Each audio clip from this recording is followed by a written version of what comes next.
கர்த்தருடைய பரிசுத்த நாமத்துக்கு மகிமை உண்டாவது. Glory be to the holy name of the Lord. அப்போஸ்தலரின் நடபடிகள் 5ஆம் அதிகாரம் முதல் 2 வசனங்கள் வாசிப்போம். Acts of Apostles chapter 5 verses 1 and 2. அனனியா என்னும் பேருள்ள ஒருவனும் அவனுடைய மனைவியாகிய சப்பீராலும் தங்கள் காணியாட்சியை விற்றார்கள். தன் மனைவி அறிய அவன் கிரயத்திலே ஒரு பங்கை வஞ்சித்து வைத்து ஒரு பங்கை கொண்டு வந்து அப்போஸ்தலருடைய பாதத்திலே வைத்தான். கர்த்தருடைய பரிசுத்த நாமத்துக்கு மகிமை உண்டாவதாக. Glory be to the holy name of the Lord. இந்த வேத வாக்கியம் நம்மில் அநேகருக்கு அதிகமாக தெரிந்ததான ஒரு வேத பகுதி. This is the portion of scriptures which many of us know. புதிய ஏற்பாட்டின் துவக்க காலங்களில் இல்லாவிட்டால் அப்போஸ்தலருடைய காலங்களின் சபைகள் துவக்க காலங்களில் நடந்த ஒரு சம்பவம். This is an instant which took place in the early period of the apostles of the New Testament church. அந்நாட்களிலே உபதேசம் ஸ்தாபிக்கப்படக்கூடிய ஒரு நேரம். Those were the days when the doctrine was established. கிறிஸ்துவின் சரீரமாகிய சபை வளர்ச்சி அடையக்கூடிய ஒரு கட்டம். This was the time when the growth of the church which it was growing. தேவனுடைய ஜனங்களை விரல் விட்டு எண்ணி விடலாம். The people of God could be counted. அப்படிப்பட்ட ஒரு காலத்தில் நடந்த ஒரு சம்பவத்தை நாம் இப்பொழுது வாசிக்க கேட்டோம். This is an instant which we read of which took place in such a period. அப்போஸ்தலர்கள் அந்நாட்களிலே ஜனங்கள் எல்லாருடைய காரியங்களிலும் அவர்கள் பொதுவாக எல்லாரும் செயல்பட வேண்டும் என்கிற ஒரு கருத்து உடையவர்களாக இருந்தார்கள். Apostles were having an intention of working of the people in common priority.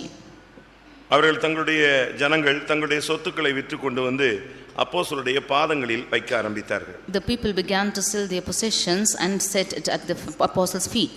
அப்பொழுது ஜனங்களுக்குள்ளே வேற்றுமை இல்லாமல் எல்லாரும் பகிர்ந்து அதை செயல்படுத்த தொடங்கினார்கள். At that time, without any differentiation among the people, they began to part it. இதை வேதம் சொல்லுகிறது சமநிலை பிரமாணம் என்று அதை சுட்டிக்காட்டுகிறது.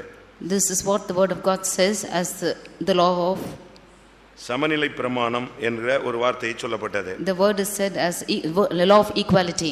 அதாவது எல்லாருக்கும் ஒரே விதங்களிலே அவர்கள் செயல்படுத்த வேண்டும். That is, they should provide everyone equally. அப்போஸ்தலர் 2ஆம் அதிகாரத்தில் நாம் பார்க்கும் பொழுது Acts chapter 2 44 45 நாம் பார்க்கலாம். verses 44 and 45 we can see this. விசுவாசிகள் எல்லாரும் ஒருமித்திருந்து சகலத்தையும் பொதுவாய் வைத்து அனுபவித்தார்கள். காணியாட்சிகளையும் ஆஸ்திகளையும் விற்று ஒவ்வொருவனுக்கும் தேவையானதற்கு தக்கதாக அவைகள் எல்லாருக்கும் பகிர்ந்து கொடுத்தார்கள். அவர்கள் எல்லாரும் தங்களுடைய சொத்துக்கள் சுதந்திரங்களை விற்று பொதுவாய் வைத்து அனுபவித்தார்கள். They sold all their possessions and goods and they enjoyed it together. அதை அவர்கள் யாருக்கும் ஏற்றத்தாழ்வு இல்லாமல் எல்லாரும் பகிர்ந்து அவர்கள் ஒவ்வொருவருக்கும் கொடுத்து அந்த தேவைகளை மாத்திரம் அவர்கள் உபயோகப்படுத்தி கொண்டார்கள். Without any high or low, they used it to all their needs alone. இப்படி ஒரு காலம் ஆரம்ப காலங்களிலே அனுபவங்கள் இருந்தது. Such an experience was found in the early times. ஆனால் இந்த நாட்களில் தான் இந்த அனனியா சப்பீரா இவர்கள் வாழ்ந்த ஒரு காலம். But it was in such a period of time that Ananias and Sapphira lived. ஜனங்கள் எல்லாம் சொத்துக்களை விற்று அப்போஸ்தலருடைய பாதங்களில் வைத்துக் கொண்டிருந்த ஒரு நேரம். It was the time when all the people were selling their possessions and laying at the apostles' feet. அப்படி அவர்கள் கொண்டு வந்து வைக்கும் பொழுது எல்லாருமே உண்மையாக உத்தமமாக தங்களுடைய வாழ்க்கையிலே அதை செயல்படுத்த ஆரம்பித்தார்கள். When people were doing like this, they were all working out this in sincerity and faithfulness. ஜனங்கள் எல்லாரும் தங்களுடைய சொத்துக்களை விற்று கொடுக்கக்கூடிய ஒரு காலம். It was the time when all the people were selling their possessions and giving. எல்லாரும் கொண்டு வந்து அப்போஸ்தலருடைய பாதங்களில் வைப்பாங்க. எல்லா ஜனங்களுக்கும் என்னென்ன தேவையோ ஆகாரம் உடை அவர்களுக்கு எவ்வளவு தேவை இவை அவர்கள் எடுத்துக்கொள்ளலாம். ஒரு சமநிலை பிரமாணம் என்ற ஒரு பிரமாணம் இருந்தது. All of them would sell the possessions and lay the apostles' feet and take according to their need of their food and their dressing and their wealth, and there was a law of equality found. சமநிலை பிரமாணம்ங்கற ஒரு வசனம் உண்டு. There's a verse called law of equality. எல்லாரும் அவர்கள் அதை வைத்து பொதுவாக அனுபவித்த ஒரு காலம். It was a time when all of them enjoyed it in common. ஆனால் இந்த நேரத்தில் இவர்கள் தங்களுடைய சொத்துக்களை விற்றார்கள். But at the point of this time they sold the possession. இதை குறித்து நாம் பின்னாக பார்ப்போம். Now we can read about this. கர்த்தருடைய பரிசுத்த நாமத்துக்கு மகிமை உண்டாவதாக. Glory be to the holy name of the Lord. அனனியா என்றால் என்ன அர்த்தம்? What is the meaning of Ananias? அனனியா இங்கே நியாயந்தீர்க்கப்படுகிற ஒரு தன்மையை நாம் பார்க்கிறோம். We see that a part of Ananias being judged. ஆனால் எல்லா மனிதனையும் தேவன் நியாயந்தீர்க்க விரும்புகிறாரா? But is the Lord wanting to judge all people? நீங்கள் 10ஆம் வசனத்துக்குள்ளே அனனியா செப்பிரா என்பவருடைய வாழ்க்கை முடிந்து விட்டதை நீங்கள் பார்க்க முடியும். Within verse 10 we can see that the life of Ananias and Sapphira was over. ஒரு குடும்பத்தின் வாழ்க்கை முடிந்து விட்டது. The life of a family was over. ஒரு புருஷன் மனைவியினுடைய சகாப்தம் முடிந்து விடுகிறது. A husband and wife's life is finished. அப்படிப்பட்ட ஒரு நிர்பந்தமான நிலவரத்துக்கு அவர்கள் தள்ளப்பட்டு விட்டார்கள். They were cast into such a desperate situation. அப்படி ஒரு பெரிய நியாய தீர்ப்பு வருகிற ஒரு தன்மைக்குள்ளே அவர்கள் கொண்டு போகப்பட்டார்கள். They were led into a path where they were great judgment fell upon them. பிரியமானவர்களே, நமக்குள்ளே இப்படி ஒரு நியாய தீர்ப்புக்காகவா தேவன் நம்மை அழைத்தார்? Dear beloved, in our life also did the Lord called us for a judgment. நாம் அதை தேவனுடைய சன்னிதானத்திலே நிதானித்து பார்க்க வேண்டிய ஒரு நேரம் இதுதான். This is the time when we have to set ourselves in the presence of God and see. அனனியாவையும் செப்பிராளையும் கர்த்தர் சபைக்குள்ளே ஏன் கொண்டு வந்தார்? Why did the Lord bring Ananias and Sapphira into the church? அவர்களுக்கு ஏன் இப்படி ஒரு வாழ்க்கையை இவ்வளவு ஒரு அருமையான ஒரு சபைக்குள்ளே அவர்களை ஏன் கொண்டு வர வேண்டும்? Why did the Lord bring them into such a beautiful church? அப்படி ஒரு இப்படிப்பட்ட ஒரு அப்போஸ்தல ஐக்கியத்துக்குள்ளே ஏன் அவர்களை கொண்டு வந்தார்? Why did he bring them into such an apostolic fellowship? இப்படிப்பட்ட ஒரு உபதேசத்தை ஏன் கையிலே கொடுத்தார்? Why did he give such a type of doctrine into their hands? அவர்களுக்கு ஒரு அருமையான அபிஷேகத்தை ஏன் தேவன் கொடுத்தார்? Why did the Lord give them a precious anointing? இப்ப இவ்வளவும் கொடுத்து இவ்வளவு அருமையான அனுபவங்களும் கிடைத்து கடைசியில் இவங்களுடைய வாழ்க்கையில அவர்கள் ஓட்டத்தை ஜெயமாய் முடிக்கவில்லையே. Giving them such a lovely experience and beautiful experiences and anointing, they did not have a beautiful end. இது நீங்கள் சரியான விதத்தில் விளங்கிக் கொள்ள வேண்டும். This you should rightly understand. ஆனால் இவருடைய துவக்கம் நியாயத்தீர்ப்புக்கு நேராக போகவில்லை, அவர்கள் செயல்கள் தான் நியாயத்தீர்ப்புக்கு நேராக இழுத்து விட்டது. Their beginning did not lead them into judgment, but only their activities led them into judgment. 2 கொரிந்தியர் 8ஆம் அதிகாரத்தில் 12ஆம் வசனத்தில் 13ஆம் வசனத்தில் இந்த சமநிலை பிரமாணம் என்கிற வார்த்தையை நீங்கள் பார்க்கலாம். 2 Corinthians chapter 8 verses 12 and 13 you can see this. மற்றவர்களுக்கு சகாயமும் உங்களுக்கு வருத்தமும் உண்டாகும்படி அல்ல, சமநிலை இருக்கும்படியாகவே சொல்லுகிறேன். 15 சமநிலை பிரமாணத்தின்படியே அவர்களுடைய செல்வம் உங்கள் வறுமைக்கு உதவும்படிக்கு இக்காலத்திலே உங்களுடைய செல்வம் அவர்களுடைய வறுமைக்கு உதவுவதாக. பாருங்க, உங்களுடைய செல்வம் அவருடைய வறுமைக்கு உதவ வேண்டும், அவருடைய செல்வம் உங்கள் வறுமைக்கு உதவ வேண்டும். அப்படினால் அதனுடைய பேர் என்ன? சமநிலை பிரமாணம். Your abundance should meet the supply of their want and their abundance should meet the supply of your want. This is law of equality. இப்படிப்பட்ட ஒரு அனுபவம் பழைய புதிய ஏற்பாட்டின் துவக்கத்தில் அப்போஸ்தலர்கள் ஏற்படுத்தி வைத்திருந்தார்கள். The apostles had ordained such a law in the New Testament period. இந்த பிரமாணத்தை இப்ப அப்ளை பண்ணா எப்படி இருக்கும்னு யோசிச்சு பாருங்க. Just imagine if we apply such a law in this period. ஏழைகள்லாம் சந்தோஷப்படுவாங்க, சோத்திரம் சோத்திரம் நமக்கு ஈக்குவல் ஆயிடும் அப்படின்னு யோசிக்கலாம். The poor will be very happy because they will have equal portion. கொஞ்சம் வசதி உள்ளவங்க இப்படி ஒரு டெண்டன்சி மைண்ட்ல வருவாங்களா? இந்த மனநிலை வருவாங்களா? Those of them who are in facilities, will they come into this mind? சொல்லுங்க. நல்ல வசதி உள்ளவங்க இப்படிப்பட்ட பிரமாணத்தை ஒத்துக்குவாங்களா? Will those of them who are in facilities accept such a law? வேணா ஒரு 10 விசுவாசியை ஒத்துக்கலாம். Maybe 10 believers. இன்னொரு குரூப் சொல்லும், நாங்க சம்பாதிச்சு வச்சது அவன் ஜோம்பேரியா இருந்திருக்கான், அவனுக்கு நான் ஷேர் பண்ண முடியுமா? Another group will say that what I have earned, he is so lazy, should I share it with him? காலப்போக்கில் இந்த பிரமாணம் அடிபட்டு போய்விட்டது. When times went by, this law just vanished. இங்கே இந்த ரெண்டு பேரும் எப்படி இருந்தவர்கள் ஏன் இப்படிப்பட்ட தன்மைக்கு தள்ளப்பட்டு விட்டார்? Here both of them, how were they and why were they cast in such a situation? ஒருவேளை அவருடைய இயற்பெயரே அனனியாவோ இல்லாவிட்டால் அவர்களுக்கு ஞானஸ்தான பெயர் அனனியாவோ செப்பிராலோ தெரியவில்லை. Maybe their old name itself is Ananias or their baptism is Ananias. அது சரியா நமக்கு தெரியவில்லை. This is not known to us. ஆனா அனனியா என்கிற பெயரில் தான் அவர்கள் வேதத்திலே அறிமுகமாகிறார்கள். But they are introduced by the name Ananias. அனனியா என்றால் தேவன் தயவு பாராட்டுகிறார் என்று அர்த்தம். Ananias means God is showing his mercy. தேவன் அவனுக்கு கருணை பாராட்டினார் என்று அர்த்தம். It means God is showing his mercy. அதை நாம் எப்படி விளங்கிக் கொள்ள முடியும்? How can we understand this? கிருபையினால் ரட்சிக்கப்பட்டீர்கள், இது உங்களால் உண்டானதல்ல, தேவனுடைய ஈவு. By grace ye are saved, this is not because of yourselves but is the gift of God. இந்த ரட்சிப்பு என்பது தேவன் நமக்கு கிருபையாய் கொடுத்த ஒரு அனுபவம். This salvation is a experience which God gives us graciously. தயவு என்பது தேவன் நமக்கு கொடுத்த ஒரு பெரிய ஒரு அனுபவம்.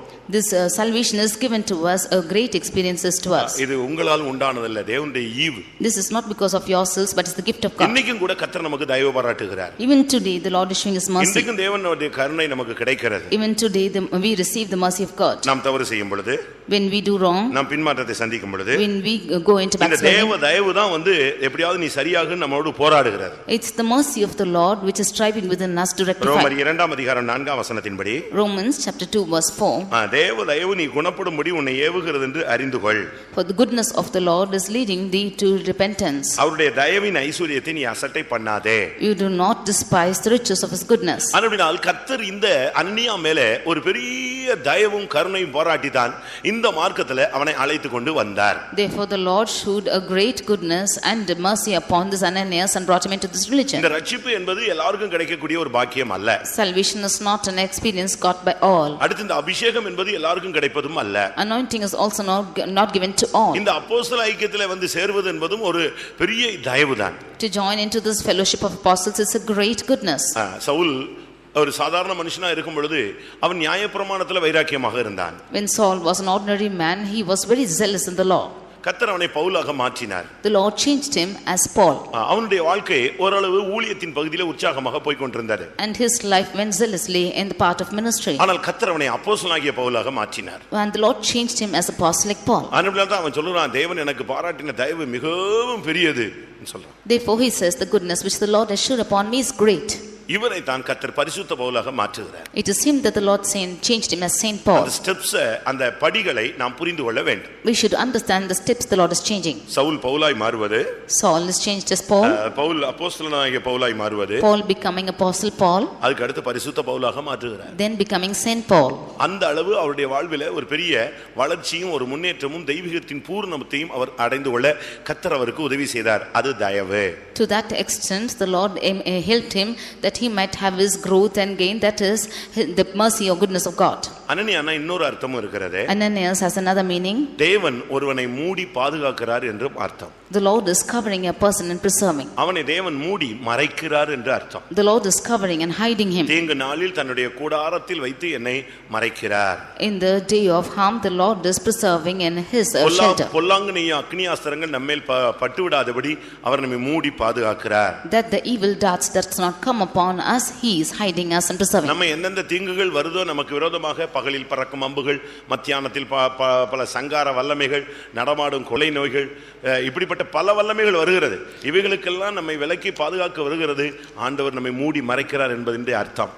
There are many evils which are coming to us by the day and by the night, and the Lord is preserving us from all this by hiding us. இந்த உபதேசத்துக்குள்ள நீ வரும்பொழுது அந்நிய வல்லமைகள் உன்னை தொட முடியாதபடி கர்த்தர் உன்னை மூடி மறைக்கிறார். When you come into this doctrine that the alien spirits or wicked spirits does not touch you, the Lord is hiding you. உனக்காக டெய்லி ஜெபம் ஏறெடுக்கப்படுகிறது. Every day prayers are offered for you. ஸ்தோத்திரத்திலே நீங்கள் நினைவு கூறப்படுகிறீர்கள். Every day you are remembered and praising.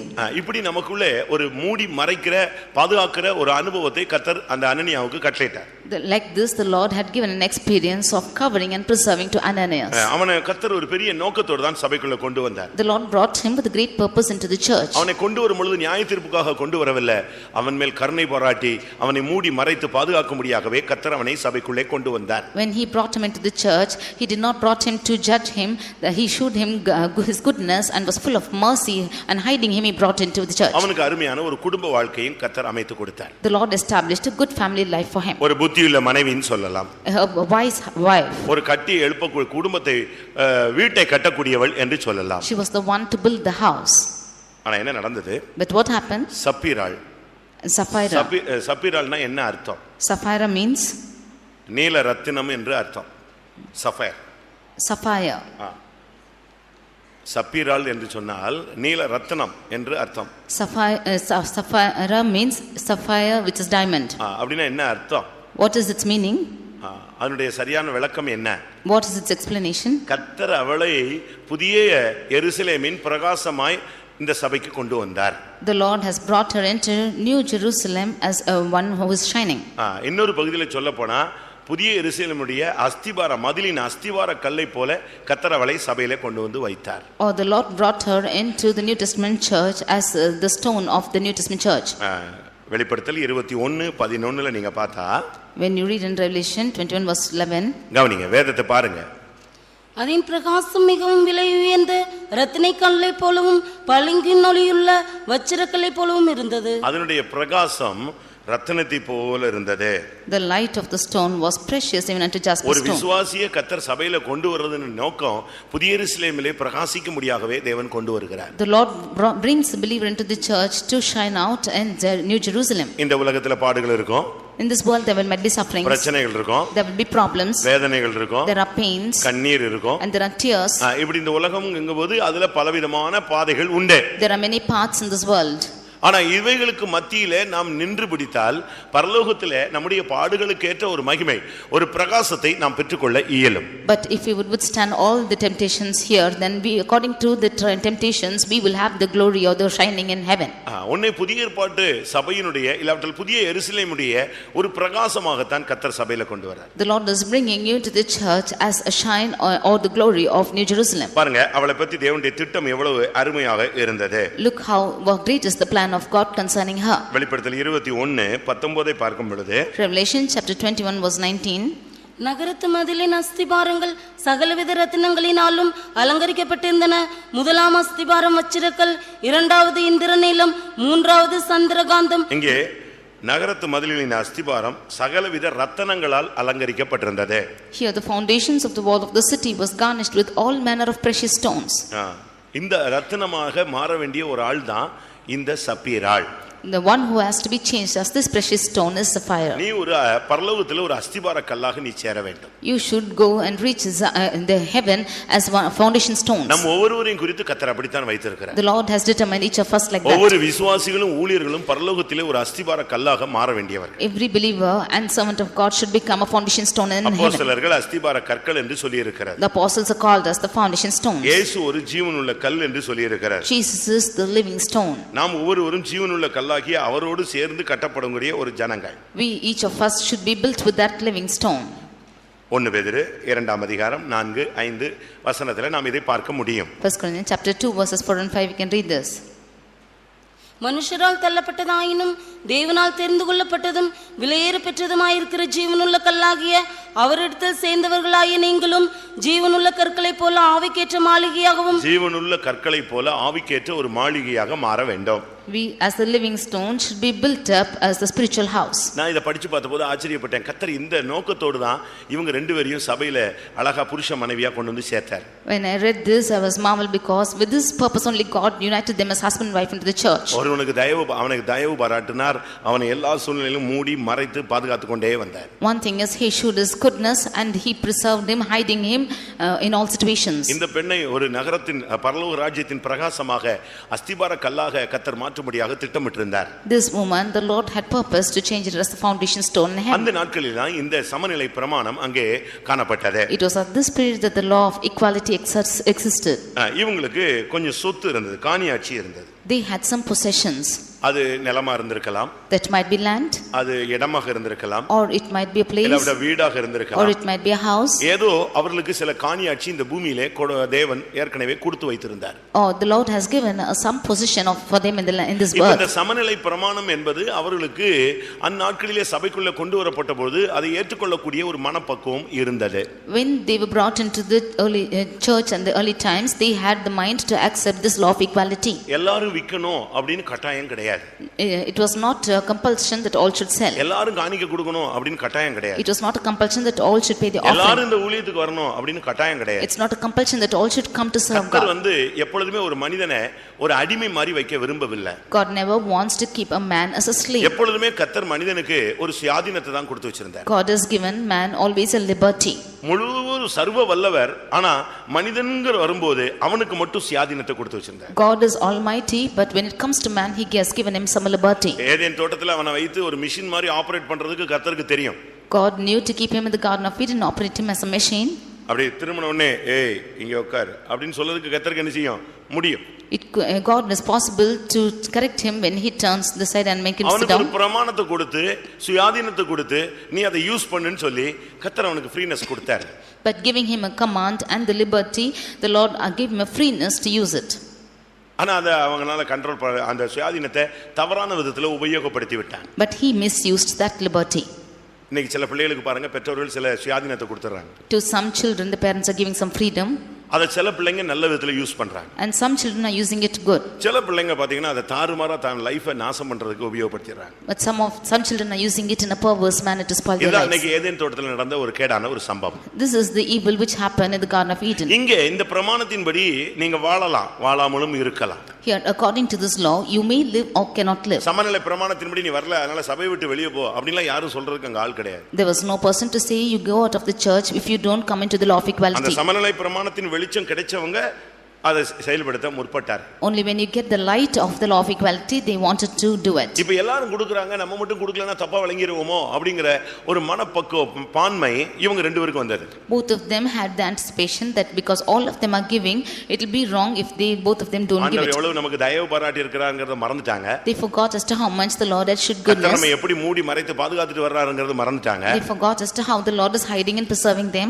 அந்த புதிய எருசலேமில் நான் ஒரு பிரகாசிக்கிற கல்லாய் போய் சேரணும்ங்கறத மறந்துட்டாங்க. They forgot that they had to go and reach New Jerusalem as a shining stone. அந்த தேவனுடைய ராஜ்யத்துல நான் ஒரு அஸ்திபார கல்லா இருக்கணும்ங்கறத மறந்துட்டாங்க. They forgot that they should be a precious stone in that kingdom of God. ஆனா ஒரு விதத்துல அவங்களுக்கு காணிக்கை கொடுக்கணும் அப்படிங்கற ஒரு மைண்ட் மட்டும் இருக்கு. But in their mind they had to pay the offerings.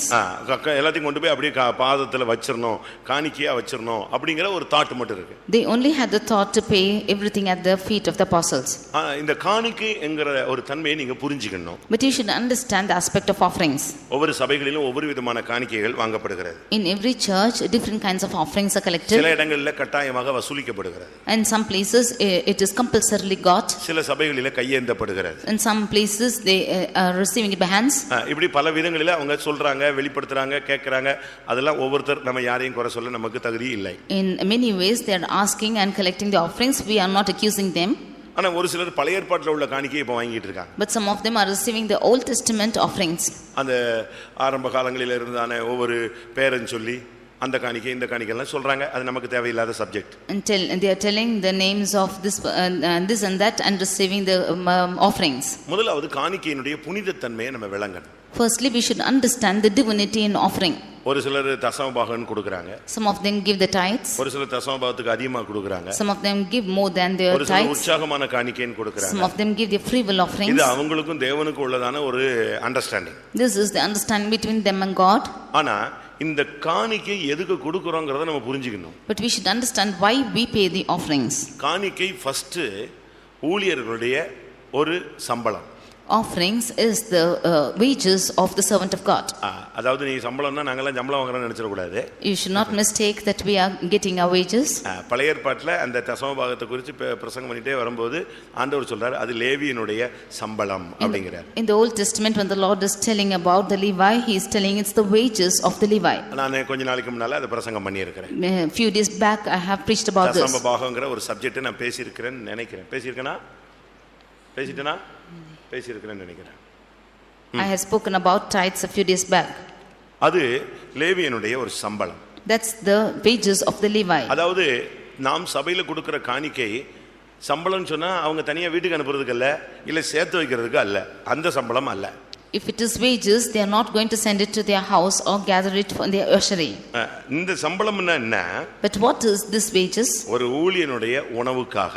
It is for the food of the servant of God. அவனுடைய உடைக்காக. It's for his dressing. அவனுடைய பராமரிப்புக்காக. It's for his caring. இந்த காணிக்கை இந்த ஒரு பார்ட்ல செலவழிக்கப்படுகிறது. This is the offering which is spent a part of it for that. ஒன்று அவனுடைய உணவு, உடை, பராமரிப்பு. One is for his food, for his dressing and care. இது நீங்க வேதத்துல நீங்க பல இடங்கள்ல படிக்க முடியும். We can read of this in many parts of the word of God. யாருக்கு உம்முடைய செல்வம் தேவைப்படுகிறது? For whom is your wealth needed? 16ஆம் சங்கீதம் 16th Psalm. அங்க வேதம் என்ன சுட்டி காட்டுகிறது? Here the word of God points this out. 16:2-3. 16:2 and 3. என் நெஞ்சமே நீ கர்த்தரை நோக்கி தேவரீர் என் ஆண்டவராயிருக்கிறீர், என் செல்வம் உமக்கு வேண்டியதாயிராமல் பூமியில் உள்ள பரிசுத்தவான்களுக்கும் நான் என் முழு பிரியத்தையும் வைத்திருக்கிற மகாத்மாக்களுக்கும் அது வேண்டியதாயிருக்கிறது என்று சொன்னாய். என் செல்வம் உமக்கு வேண்டியதாயிராமல். கர்த்தருக்கு நீ கொடுக்கிற காசை வாங்கி அவர் வச்சுக்கிட்டு இருக்க போறது இல்ல. God does not want your money which you give.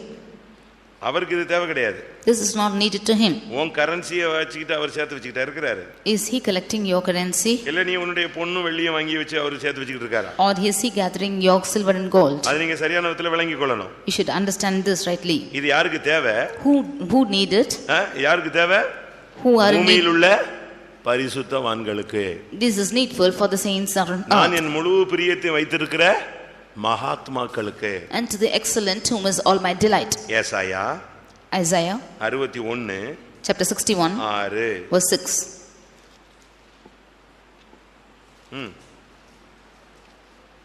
நீங்களோ கர்த்தரின் ஆசாரியர் என்று சொல்லப்படுவீர்கள், உங்களை நமது தேவனுடைய பணிவிடைக்காரர் என்பார்கள். நீங்கள் ஜாதிகளின் செல்வத்தை அனுபவித்து அவர்கள் மகிமையை கொண்டு மேன்மை பாராட்டுவீர்கள். இங்கே வேதம் என்ன சொல்லுகிறது? நீங்கள் தேவனுடைய ஆசாரியர்கள். Here the word of God calls that you are the priests of the Lord. ஆனா உங்களுக்கு கர்த்தர் என்ன கொடுக்கிறாரு? But what does the Lord give you? நீங்கள் ஜாதிகளின் செல்வத்தை அனுபவிப்பீர்கள். You shall eat the riches of the Gentiles. அவர்கள் மகிமையை கொண்டு நீங்கள் மேன்மை பாராட்டுவீர்கள். And in their glory shall you boast yourselves. முதலாவது இந்த தசம பாகம், இந்த காணிக்கைங்கிறத கர்த்தர் எதற்கு இதை அப்ளை பண்ணினார்ங்கறதை நம்ம விளங்கிக் கொள்ளணும். Firstly, we should understand why the Lord is for what is the Lord accepting your tithes or offerings. இன்னைக்கு अनेகருக்கு இந்த காணிக்கையை பத்திட்டு ஒரு தெளிவான அறிவு இல்ல. Today many of them do not have a clear knowledge about these offerings. ஒரு சிலர் தங்களுடைய பாக்கெட்ல போட்டுக்கறாங்க. Some of them have it in their pockets. ஒரு சிலர் அதை ஷேர் பண்ணி விட்டுறாங்க. Some of them share it. ஒவ்வொரு இடங்களுக்காக அனுப்பி விட்டுருவாங்க. They are sending into each of the places. இப்படி எல்லாம் பலரும் பல விதங்கள்ல செய்றாங்க. அதை நான் இப்போ குறை சொல்ல விரும்பல. Many of them are distributing in many ways. I do not want to accuse them. உங்களிடத்தில் எப்படி இடைபடுகிறாரோ அந்த விதத்தில் நீங்கள் செயல்படலாம். In the way that God is intervening with you, you can do it. ஆனா தேவன் அந்த காலத்துல எதற்காக தன்னுடைய மனதில் இத வச்சிருந்தார்? But why has the Lord has this in his mind at the time? ஒன்று ஒரு லேவியனுடைய உணவு உடை பராமரிப்பு. One is the food, the dressing and the care of the Levi. இரண்டாவது, secondly, அந்த சம்பாதித்தவனுடைய சாபம் நீங்கும்படியாக the one who has earned it, that his curse might remove. தசம பாகம்னா 10ல 1. The tithe is 1 of the 10th. ஆதியாகமத்தில் சொல்லப்பட்ட வேத வசனத்தின்படி, according to the verse told in Genesis, இந்த பூமி சபிக்கப்பட்டு விட்டது. This world is cursed. அந்த சபிக்கப்பட்ட பூமியிலே நீ வருத்தத்தோடு அதனுடைய பலனை அனுபவிப்பாய். In the earth that is cursed, with all labor shall you have your wages. 3ஆம் அதிகாரம் chapter 3. அங்க என்ன சொல்லப்பட்டிருக்கிறது? What is said there? அது உன்னுடைய நிலவரம் என்ன? What is that experience? 19ஆம் வசனம் verse 19. நீ பூமியிலிருந்து எடுக்கப்பட்டபடியால் நீ பூமிக்கு திரும்ப மட்டும் உன் முகத்தின் வேர்வையால் ஆகாரம் புசிப்பாய், நீ மண்ணாயிருக்கிறாய், மண்ணுக்கு திரும்புவாய் என்றார். 17ஆம் வசனம் verse 17. பின்பு அவர் ஆதாமை நோக்கி, நீ உன் மனைவியின் வார்த்தைக்கு செவி கொடுத்து புசிக்க வேண்டாம் என்று நான் உனக்கு விலக்கின விருட்சத்தின் கனியை புசித்தபடியினாலே பூமி உன் நிமித்தம் சபிக்கப்பட்டிருக்கும், நீ உயிரோடு இருக்கும் நாளெல்லாம் வருத்தத்தோடு அதன் பலனை புசிப்பாய். நீ பூமியில் இருக்கிற நாளெல்லாம் வருத்தத்தோடு அதன் பலனை நீ புசிப்பாய். All the days that you are living on this earth, in sorrow shall thou eat of it. இதிலிருந்து என்ன விளங்கிக் கொள்கிறோம்? What do we understand from பூமி this? உன் நிமித்தம் சபிக்கப்பட்டு இருக்கும். The earth will be cursed for thy sake. அது ஒரு சாபம். It is a curse. இந்த சாபத்தை எப்படி போக்குறது? How to take away this curse? நீ இந்த 10ல 1 கொடுக்கப்படும் பொழுது, when you give 1 of the 10th, அத ஒரு ஆசாரியன் தன் கையை வைத்து அதை ஆசீர்வதிக்கிறான், இல்லாவிட்டால் ஏற்றுக்கொள்கிறான். The priest is taking by his hands and blessing and accepting it. அதுல உள்ள சாபம் தோஷம் அந்த 10ல 1ல போய் விடுகிறது. The curse and the evil which is found that is going in 1 of the 10th. மிச்ச 9ஐ கர்த்தர் உனக்கு ஆசீர்வதித்து கொடுக்கிறார். Rest 9 the Lord blesses and give to you. அப்படி போன பின்பு அந்த ஆசீர்வதிக்கப்பட்டதை நீ உனக்குடைய காரியங்களுக்காக உபயோகப்படுத்திக் கொள்ளலாம். When it goes like this, the blessed thing you can use for yourself. இது ஒரு இரண்டாவது point. This is the second point. மூன்றாவது, thirdly, இந்த காணிக்கை this offering தேவனுடைய ஆலயத்தின் பராமரிப்புக்காக செலவழிக்கப்படுகிறது. it is given to take care of the temple of God. ஆலயத்துக்கு இடம் வாங்குவது, to purchase the land for the temple of God. தாவீது சொல்றான், நான் அந்த நிலத்துக்குரிய கிரயத்தை உனக்கு தருகிறேன். David அவன் சொல்றான், நான் ஃப்ரீயா கொடுக்கிறேன். இல்ல நான் நீ கொடுத்தேன்னு வந்துடக்கூடாது, நான் என் சொந்த காசுல என்ன செய்யணும், வாங்கணும்னு சொல்லி அந்த காணிக்கையை கொடுக்கிறான். David says that I will give you the value of the land because it should not be that you have given me freely, and he pays the price. இதுல இருந்து என்ன விளங்கிக் கொள்கிறோம்? What do we understand from this? உன்னுடைய காணிக்கை என்பது ஆலயத்தை இடம் வாங்க, ஆலயத்தை கட்ட, ஆலயத்தை பராமரிக்க உபயோகப்படுத்துகிறது. Your offering is made used to buy the temple of God, to take care of the temple of God and to build it. லூக்கா எழுதின சுவிசேஷம் Luke's gospel, 7ஆம் அதிகாரத்தை நாம் படிக்கும் பொழுது, when we read chapter 7, அங்கே இயேசு கிறிஸ்துவினிடத்தில் இடத்துல ஒரு சகோதரனுக்காக வியாதியஸ்தனுக்காக ஜெபிக்கும்படி யூதருடைய மூப்பர்கள் வருகிறார்கள். The priests, the high ones of the Jews are coming to pray to Jesus. யூதருடைய மூப்பர்கள் அங்கே வருகிறார்கள். The elders of Jews are coming there to pray.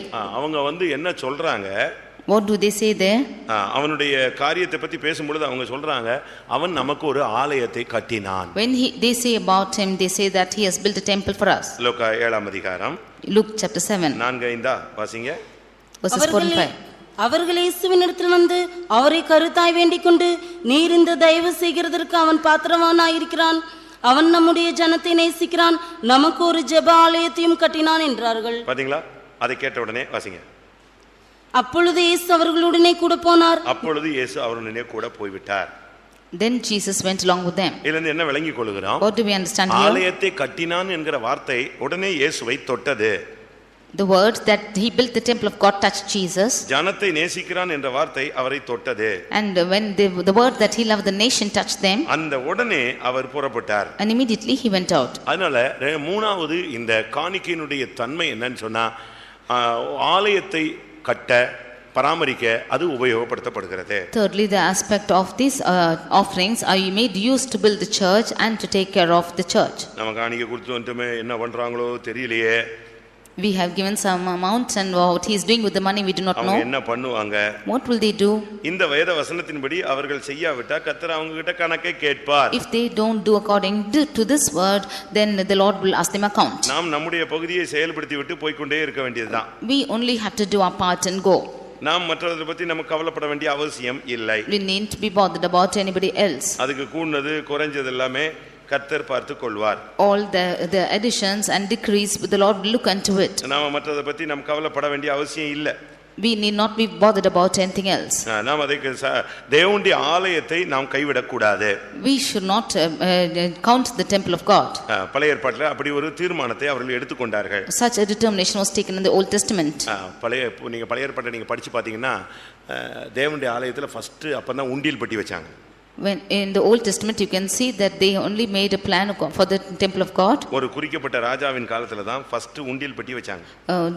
They had the offering box in a particular king's period. எதுக்காக? Why for? எதுக்காக அந்த உண்டியல் பெட்டி வச்சாங்க? Why did they keep that offering box? தேவனுடைய ஆலயத்தை பராமரிக்க.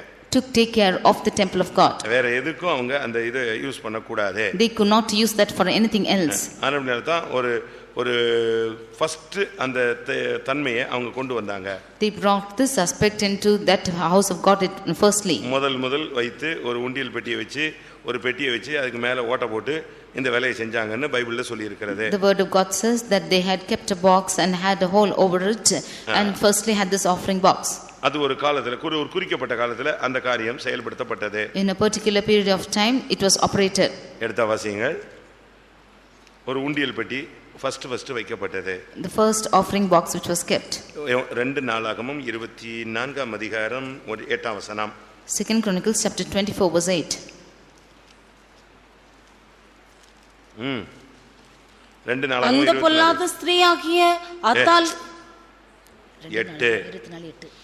அப்பொழுது ராஜாவின் சொற்படி ஒரு பெட்டியை உண்டாக்கி அதை கர்த்தருடைய ஆலயத்து வாசலுக்கு புறம்பே வைத்து. பாத்தீங்களா? ஒரு பெட்டியை உண்டு பண்ணி அங்க அவங்க அதை ஆலயத்துக்கு புறம்பே ஒரு இடத்துல வச்சு அதுல இருந்து எடுத்து அவங்க ஆலயத்தை பராமரித்தார்கள். They made a chest and set it without the gate of the house of the Lord, and from it they brought and did the works of the house of God. 12ஆம் வசனம். Verse 12.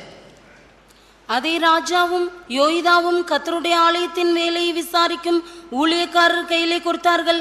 அதனால் அவர்கள் கர்த்தருடைய ஆலயத்தை புதுப்பிக்கும்படி கல் தச்சரையும் கர்த்தருடைய ஆலயத்தை பழுது பார்க்கும்படி கொற்றரையும் கண்ணாரையும் கூலிக்கு அமர்த்தி கொண்டார்கள். என்ன விளங்கிக் கொள்றோம்? What do we understand from this? ஆலயத்தை பராமரிக்கிறதுக்காக இந்த காணிக்கை வழங்கப்பட்டது. For the care of the house of God this was used. இன்னும் நல்லா நீங்க விளங்கிக் கொள்ளணும்னா 2 ராஜாக்கள் 12ஆம் அதிகாரம் 2 Chronicles chapter 12 9ஆம் வசனம். verse 9. சீக்கிரம். ஆசாரியனாகிய யோய்தா ஒரு பெட்டியை எடுத்து அதன் மூடியிலே ஒரு துவாரமிட்டு அதை பலிபீட தண்டையிலே கர்த்தருடைய ஆலயத்தில் ஜனங்கள் உட்பிரவேசிக்கும் வலது பக்கத்தில் வைத்தான். வாசற்படியை காக்கிற ஆசாரியர்கள் கர்த்தருடைய ஆலயத்திற்கு போதும் அங்கே ஆசாரியனை யோகிதா ஒரு பெட்டியை உண்டு பண்ணி அதன் மூடியிலே ஒரு துவாரமிட்டு அதை கொண்டு வந்து வச்சான். அப்பனா ஃபர்ஸ்ட் உண்டியல் பெட்டி எங்க வைக்கிறது? தேவ சமூகத்தில் வைக்கிறான். Jehoiada, the priest, he brought the first chest and kept in the house of God. That was the first offering box. இங்கதான் அவங்க ஆலயத்தை பராமரிக்க அதை எடுத்து உபயோகப்படுத்தலாம் என்று முடிவெடுத்தார்கள். Here only they made a decision that they make it use that for the work of the Lord. இதுல இருந்து என்ன விளங்கிக் கொள்கிறோம்? What do we understand from this? தேவனுடைய சமூகத்துல உள்ள காணிக்கை தேவனுடைய ஆலயத்தை பராமரிக்க. The offerings of the presence of God is for the work of the house of God. நமக்கு இந்த ஒரு சிந்தை எப்பொழுதுமே இருக்க வேண்டும். We always should have this thought in us. தேவனுடைய ஆலயம் எப்பொழுதும் கைவிடப்படவே கூடாது. The house of God should never be forsaken. தேவனுடைய ஆலயத்தை கைவிடுவதில்லை என்று நீ ஒரு பிரதிஷ்டை பண்ணிக்கொள்ள வேண்டும். You should make a consecration that you would never forsake the house of God. நீங்கள் நெகேமியா 10ஆம் அதிகாரம் Nehemiah chapter 10 39ஆம் வசனத்தை பார்க்கலாம். verse 39. பரிசுத்த ஸ்தலத்தின் பனிமுட்டுகளும் ஊழியம் செய்கிற ஆசாரியரும் வாசற்காவலாளரும் பாடகரும் இருக்கிற அந்த அறைகளிலே இஸ்ரவேல் புத்திரரும் லேவி புத்திரரும் தானியம் திராட்சரசம் எண்ணெய் என்பவைகளின் படைப்புகளை கொண்டு வர வேண்டியது. இவ்விதமாய் நாங்கள் எங்கள் தேவனுடைய ஆலயத்தை பராமரியாமல் விடுவதில்லை என்று திட்டம் பண்ணி கொண்டோம். பாத்தீங்களா, எல்லாவற்றையும் தேவனுடைய ஆலயத்தில் கொண்டு வரணும். இவ்விதமாய் நாங்கள் எங்கள் தேவனுடைய ஆலயத்தை பராமரியாமல் விடுவதில்லை என்று நாங்கள் எங்களுக்குள்ளே திட்டம் பண்ணி கொண்டோம். They should bring every offering to the house of God, and they had made a determination that we will not forsake the house of our God. நெகேமியா 13ஆம் அதிகாரம் 11ல தேவனுடைய ஆலயம் கைவிடப்பட்டு போவானேன் என்று அவர்கள் சொல்லிக் கொண்டார்கள். Nehemiah chapter 13 verse 11, they said, why is the house of God forsaken? மூன்றாவதாக, thirdly, ஒன்று உன்னுடைய சாபம் நீங்கும்படியாக, firstly that your curse might be removed. இரண்டாவது பரிசுத்தவான்களுடைய தேவைகளுக்காக, secondly for the needs of the saints, மூன்றாவது தேவனுடைய ஆலயத்தின் பராமரிப்புக்காக நீங்கள் காணிக்கை கொடுக்கிறீர்கள், thirdly for the work of the house of God you are giving your offerings, நாலாவது fourthly இந்த காணிக்கை ஏழைகளுக்காக உபயோகப்படுத்தப்படுகிறது. These offerings are made use for the poor. ஏழைகளுக்கு உபயோகப்படுத்தப்பட வேண்டும். This should be made use for the poor. அதுதான் அன்னைக்கு சமநிலை பிரமாணம்னு ஒரு பிரமாணத்தை வச்சாங்க. That is why they had the law of equality. கொரிந்தியர்ல வாசிச்சது போல உன்னுடைய செல்வம் அவனுடைய வறுமைக்கு என்ன செய்ய வேண்டும்? உதவ வேண்டும். As we read in Corinthians that your riches should satisfy the needs of the poor. இது சபைகளிலும் கூட இது கடைபிடிக்கப்பட்டது. This was even taken care of in the churches also. அந்நாட்களிலே அதை பயிற்சிவிக்க அவர்கள் முற்பட்டார்கள். They wanted to practice this in those days. அது எல்லா நிருபங்களிலும் எழுதப்பட்டதை நாம் பார்க்கலாம். We can see that this is written all the epistles. கலாத்தியர் 6:10 நீங்கள் அதை பார்க்கலாம். Galatians chapter 6 verse 10 we can read this.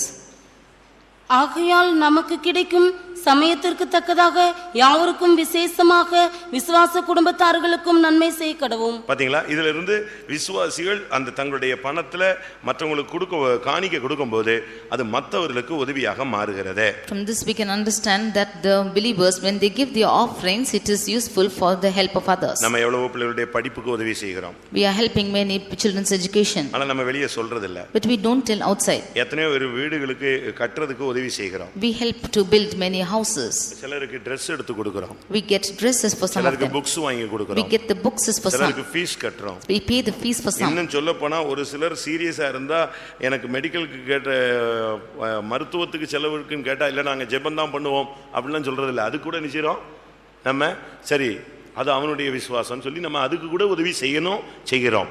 And yet we are helping to those who are going to medical treatment also, and we are helping them in prayers too. ரோமருக்கு எழுதின நிருபம் 15ஆம் அதிகாரம் 26ஆம் வசனம். Romans 15:26.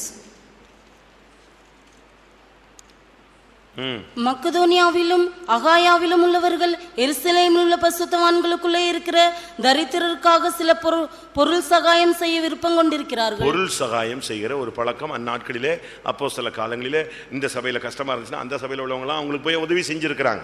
When in the apostolic period when the one church was suffering the other church were contributing to them.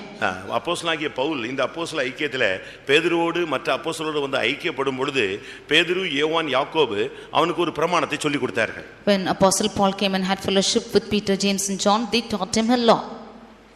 கலாத்தியர் 2ஆம் அதிகாரம் 10ஆம் வசனத்துல Galatians chapter 2 verse 10. எனக்கும் பர்னபாவுக்கும் அவர்கள் வலது கை கொடுத்து தருத்திரரை இணைத்துக் கொள்ளும்படிக்கு மாத்திரம் சொன்னார்கள், அப்படி செய்ய நான் முன்னமே கருத்துள்ளவனாய் இருந்தேன் என்று பவுல் தன்னை குறித்து சொல்லுகிறார். St. Paul is saying that they gave me and Barnabas the right hands of fellowship, and it was at that time I remember the poor.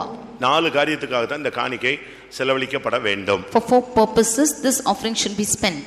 ஒன்றைய சாபத்தை மாற்றுகிறதுக்காக நாங்கள் அங்கீகரிக்கிறோம். One is accepting it to remove the curse. அந்த பணம் எதற்காக உபயோகப்படுத்தப்படுகிறது? 3 காரியங்களுக்காக. The money is used in 3 aspects. ஒன்று மகாத்துமாக்கள் இல்லாவிட்டால் பரிசுத்தவான்களுடைய அவருடைய தேவைகள். One is for the needs of the saints. இரண்டாவது ஆலயத்தின் பராமரிப்பு. Secondly, to take care of the house of ஒன்று God. ஆசாரியனுடைய பராமரிப்பு, இரண்டாவது ஆலயத்தின் பராமரிப்பு. Firstly, the care of the priest, and secondly for the care of the house of God. மூன்றாவது ஏழைகள், விதவைகள், கைவிடப்பட்டவர்கள், தரித்திரர்களுக்கு உதவி செய்ய முடியாது. And thirdly, to help the poor, the widows and those forsaken. இந்த நோக்கத்தோட தான் காணிக்கை என்பதை தேவன் ஏற்படுத்தினார். It is for this purpose that the Lord has ordained offerings. ஆனா என்ன நடந்தது? But what happened? அப்போஸ்தலர் 5ஆம் அதிகாரத்துல இந்த பிரமாணத்தெல்லாம் தெரிஞ்சு இவங்க இப்போ சொத்தை வித்துட்டு காணிக்கை கொடுக்கிறதுக்கு வர்றாங்க. In Acts chapter 5, knowing all this law, they have sold their possession and come to pay their offering. இங்கே வந்த பொழுது When they have come here, அவங்களுக்குள்ள அந்த சொத்தை விக்கிற வரைக்கும் பிரச்சனை இல்லை. வித்த உடனே அவங்களுக்குள்ள ஒரு தவறான விளக்கம் கிடைத்தது. they didn't have any problem until they have sold the possession, but after they have sold, they have something. இதை குறித்து வேதம் சொல்லுகிறது, About this, the word of God says, தவறான எண்ணம் கொண்டார்கள். they had wrong thoughts. அந்த தவறான எண்ணம் நமக்குள்ள வரக்கூடாது. That wrong thought should not come into உன் us. இதயத்தில் இப்படிப்பட்ட எண்ணம் கொண்டது என்ன? Why did you conceive such a thing in your 4ஆம் heart? வசனத்துல இப்படி ஒரு கேள்வியை அனனியாவை பார்த்து பேதுரு கேட்கிறார். In verse 4, Paul is asking அனனியாவை பார்த்து கேட்கிறார். Peter is looking into Ananias and asking such a question. கர்த்தருடைய பரிசுத்த நாமத்துக்கு மகிமை உண்டாவதாக. Glory be to the holy name of the Lord. இங்கே நடந்த சம்பவம் என்ன? What is the incident which took place here? They வித்தாச்சு. sold. இப்ப காணிக்கை கொண்டு வரணும். Now they have to bring offering. இந்த ரெண்டு பேருக்குள்ள யாருக்குள்ள பிசாசு பூந்தானோ இல்ல ரெண்டு பேருக்கும் சேர்ந்து பூந்துட்டானா தெரியல. We don't know in whom the Satan entered or entered into both of them. தன் மனைவி அறிய ஒரு பங்கை வஞ்சித்தான். And he deceived and kept a part of knowing his wife. எத்தனைல ஒரு பங்குன்னு எனக்கு தெரியாது. He did not know how many was the part. நடந்தது என்னன்னா வஞ்சிப்பு அங்கே நடந்தது. But deception was there. வஞ்சித்தல் என்கிறது ஒரு மோசமான சுபாவம். Deceiving is a most worst character. அது சர்ப்பத்தினுடைய ஒரு character. It's the character of the serpent. அந்த கேரக்டர் வந்துருச்சுன்னு சொன்னா ஒருத்தன் மோசமான ஆளா மாறிடும். When that character comes into a man, he will become evil. வஞ்சிக்கிற ஒரு வல்லமை. A power of deceiving. ஒரு ஏமாற்றுகிற ஒரு சக்தி. A power to deceive people. கொரிந்தியர்ல வாசிக்கும் பொழுது When we read in Corinthians, கிறிஸ்துவை பற்றிய உண்மை நின்று உன்னுடைய மனம் கெடுக்கப்படுமோ என்று நான் பயந்திருக்கிறேன். He's telling that I am afraid lest your minds be deceived from the truth of the knowledge of Christ. ஏன்? Why is it? 2 கொரிந்தியர் 11:3. 2 Corinthians chapter 11 verse 3. ஆகிலும் சர்ப்பமானது தன்னுடைய தந்திரத்தினாலே ஏவாளை வஞ்சித்தது போல உங்கள் மனதும் கிறிஸ்துவை பற்றி உண்மை நின்று விலகும்படி கெடுக்கப்படுமோ என்று பயந்திருக்கிறேன். இதுல இருந்து என்ன விளங்கிக் கொள்கிறோம்? What do we understand from this? சர்ப்பம் ஏவாளை வஞ்சித்தது. Satan deceived Eve. இங்க இவனையும் வஞ்சிச்சிருச்சு. And here also he deceived both of them. இந்த வஞ்சிக்கிறது என்பது சத்துருவுடைய ஒரு வித்தியாசமான குணம். Deceiving is a different character of Satan. தயவு செய்து இந்த வஞ்சிக்கிற வல்லமைக்கு நம்ம இடம் கொடுக்க கூடாது. Please do not give room for this deceiving. 1 தீமோத்தேயு 2ஆம் அதிகாரம். 1 Corinthians chapter 2. 1 தீமோத்தேயு 2ஆம் அதிகாரம். 1 Timothy chapter 2 14ஆம் வசனம். verse 14. மேலும் ஆதாம் வஞ்சிக்கப்படவில்லை, ஸ்திரீயானவளே வஞ்சிக்கப்பட்டு மீறுதலுக்கு உட்பட்டாள். ஸ்திரீயானவளே வஞ்சிக்கப்பட்டு மீறுதலுக்கு உட்பட்டாள். It was woman who was deceived and was deceived and was in இந்த transgression. வஞ்சிக்கிற வல்லமை சர்ப்பத்தினுடைய வல்லமை இல்லாவிட்டால் ஆதாமையும் ஏவாளையும் தாக்கின சக்தி அதே சக்தி அனனியா சப்பீரால தாக்கிடுச்சு. This deceptive work which was happening to Adam and Eve attacked even as Ananias and Sapphira. இது பிசாசுனுடைய ஒரு பெரிய வல்லமையுள்ள ஒரு character. This is the powerful character of devil. இது வரும்போது நாம மத்தவங்க எல்லாம் ஏமாத்த ஆரம்பிச்சிரோம். When this character comes into us, we will deceive the others. இன்னொரு விதத்துல சொல்ல போனா, on the other hand, யோசுவாவின் புத்தகத்துல the book of Joshua, அந்த ஆகான் ஒரு தவறு செய்கிறான். and Achan is doing a wrong. அவன் தவறு செய்ததை வேதம் எப்படி சுட்டிக்காட்டுகிறது? How does the word of God point says wrong? வஞ்சித்தான். He deceived. 7ஆம் அதிகாரம் 11ஆம் வசனம். யோசுவா 7:11. Joshua chapter 7 verse 11. இஸ்ரவேலர் பாவம் செய்தார்கள், நான் அவர்களுக்கு கட்டளையிட்ட என் உடன்படிக்கை மீறினார்கள், சாபத்தீடானதில் எடுத்துக்கொண்டதும் களவு செய்ததும் வஞ்சித்ததும் தங்கள் பண்டம்பாடிகளுக்குள்ளே வைத்ததும் உண்டே. பாத்தீங்களா, வஞ்சித்து எடுத்துக்கொண்டான். He deceived and took it.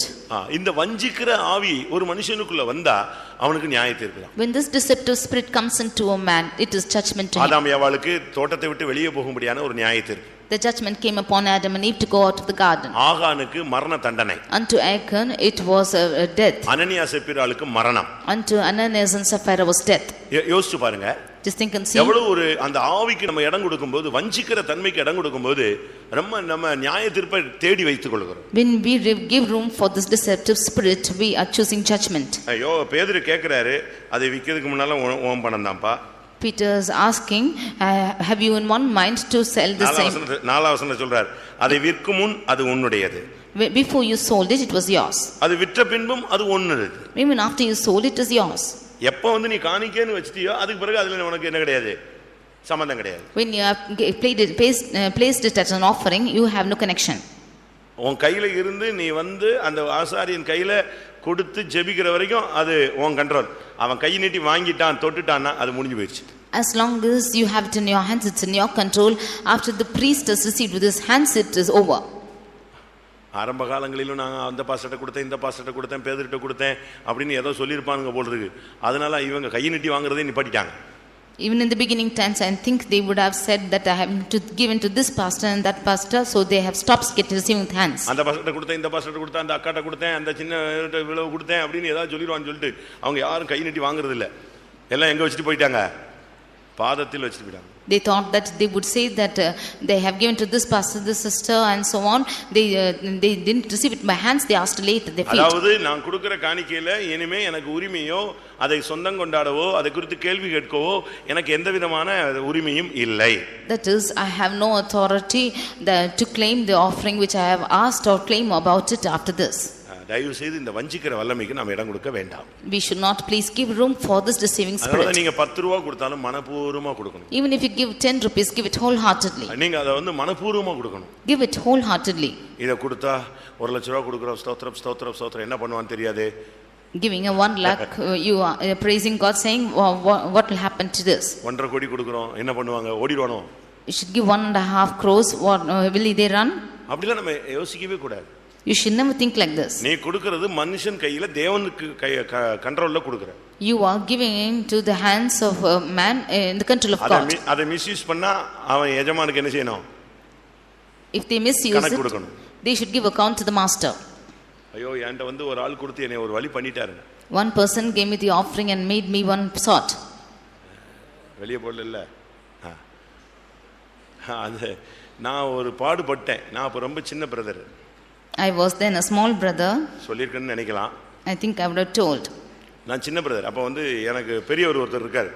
There was an elder brother above me. அப்பதான் ட்ரெய்னிங் முடிச்சு அந்த சபைக்கு போயிருக்கேன். I was then, after training, I went to the church. But ஒரு 2 வருஷம் ஆயிடுச்சு. It was 2 years. 2 வருஷம் நான் அசிஸ்டண்டா தான் 2.5 வருஷம் இருந்தேன். அதுல ஒரு 1.25 வருஷம் தாண்டின பிறகு after 2 வருஷம் இருக்கும். After 2 years this happened. திடீர்னு பார்த்தா எனக்கு முன்னால இருந்த அந்த பெரியவர் சூழ்நிலைகள் நிமித்தம் இந்த ஊழியம் வேண்டான்னு ஒதுங்கி விட்டார். The elder person who was above me, because of situations, he just parted away, saying he does not want the ministry. அது ஒரு பெரிய கொந்தளிப்பான ஒரு time. And it became a roaring time. ஊழியத்துல யூதாஸ் போறாங்கிறது ஒரு வித்தியாசமான ஒரு கண்ணோட்டத்துல பார்க்கிற பார்வை. In the ministry, Judas leaving the ministry, people looking in a different angle. இப்போ நான் இருக்கிறேன். Now I am there. மற்றபடி மற்ற கூட்டங்கள் எல்லாம் பாஸ்டர்ஸ் எடுத்துட்டு போயிடுவாங்க. And the rest of the meetings the pastors will come and take and go. Bible study காத்திருப்பு கூட்டம் வரைக்கும் நான் எடுக்கலாம். Until the Bible study and tarrying meeting I can take. அது பெரிய church. That was a big church. பெரிய சர்ச்ங்கறனால assistant போட்டுறாங்க. Because it was a big church, they given me as an assistant. அதனால சண்டே மார்னிங் சர்வீஸ் மட்டும் பெரியவங்க வருவாங்க. மத்த எல்லாமே என்னுடைய கண்ட்ரோல்ல இருந்துச்சு. Sunday morning the elders will come and other meetings I will take. இப்போ அவர் போயிட்டாருங்கிறதுல ஒரு பெரிய துக்கம். Now a great grief that he is gone. But அவர் இருக்கும்போது நல்ல கண்ட்ரோல்ல சர்ச் வச்சிருந்தார். But as long as he was there, he controlled the church in good manner. அது ஒரு சிலருக்கு பிடிக்கல. Some of them didn't like that. அவருடைய கண்டிப்பு, his correction, அவருடைய கட்டுப்பாடுகள் and his control. அதெல்லாம் அவங்களுக்கு கொஞ்சம் ஒரு சிலருக்கு பிடிக்கல. Some of them didn't like it. இப்போ போயாச்சு. Now he is gone. அந்த பிரச்சனை முடிஞ்சு போச்சு. And that problem is over. அப்போ ஒரு பழைய விசுவாசி, An old believer, வயசான மனுஷன், he is old. அவர் எப்பவுமே இப்படி தான் உட்கார்ந்திருப்பார். He will always sit in the front. ஸ்டேஜுக்கு அடுத்து டேபிளுக்கு அடுத்து பார்க்கணும்னா அவர் எங்க பார்க்கலாம்? இப்படி எட்டி பார்த்தா தான் பார்க்கலாம். அவர் இங்கே தான் உட்கார்ந்திருப்பார். He will be sitting next to the table. இங்க உட்கார்ந்து கால் நீட்டிட்டு தான் உட்கார்ந்திருப்பாரு. He will stretch out his legs and sit வயசான here. மனுஷன். He was old. ஊழியத்துக்குலாம் பிள்ளைகளை கொடுத்திருக்கிறார். He has given children to ministry. ரொம்ப ரொம்ப இந்த சிபிஎம் சர்ச் ஸ்டார்டிங் அந்த ஸ்டேஜ்ல உள்ள பார்ட்டிகள்னு வெச்சுக்கங்களா. They were the ones when the beginning of the CPM church. ஆனா என்ன நடந்துச்சு? But what happened? இவர் அடுத்த வாரம் காணிக்கை கொடுக்க வரார். He came to pay his offering the next week. காணிக்கை கொடுக்க வந்துட்டாரு. He's come to pay.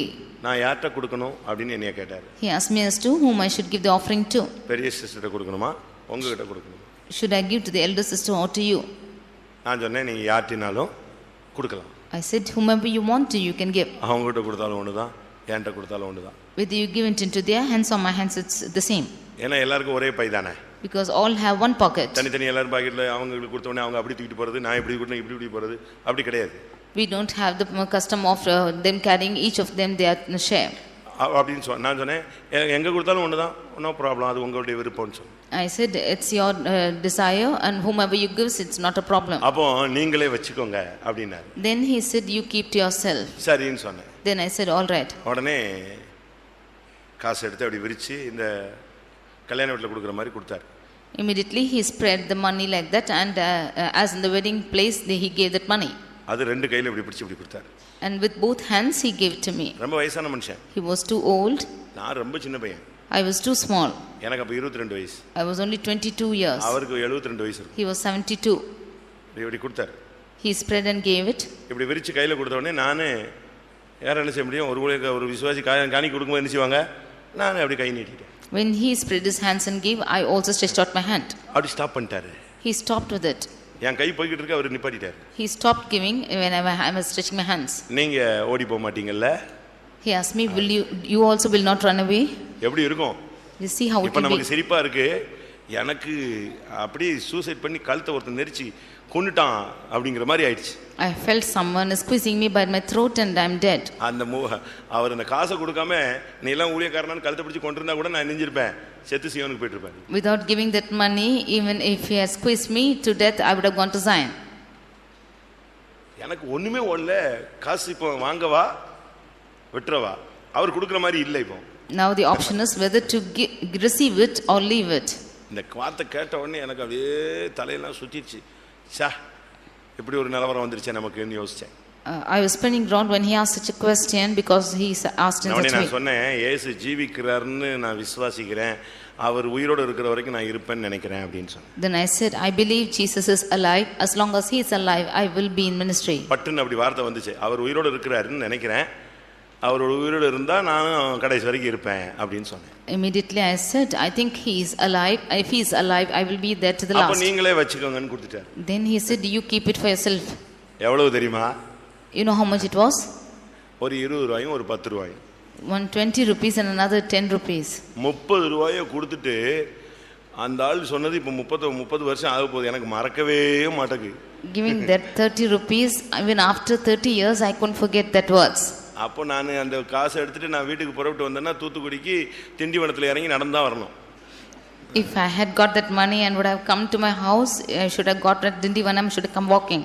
இல்லை, அந்த வயசாயிடுச்சு, மனப்பக்குவம் எத்தனை வருஷம் வந்திருக்கணும், ஊழியம் இந்த சபையில் இத்தனை வருஷம் இருக்கிறோம், அந்த மைண்டு காணிக்கையினுடைய அந்த புனித தன்மையை பற்றி என்ன செய்யலை, அவங்களுக்கு இன்னும் வெளிப்படுத்தல் இல்லையேன்னு சொல்கிறேன். அவரை குறை சொல்லலை.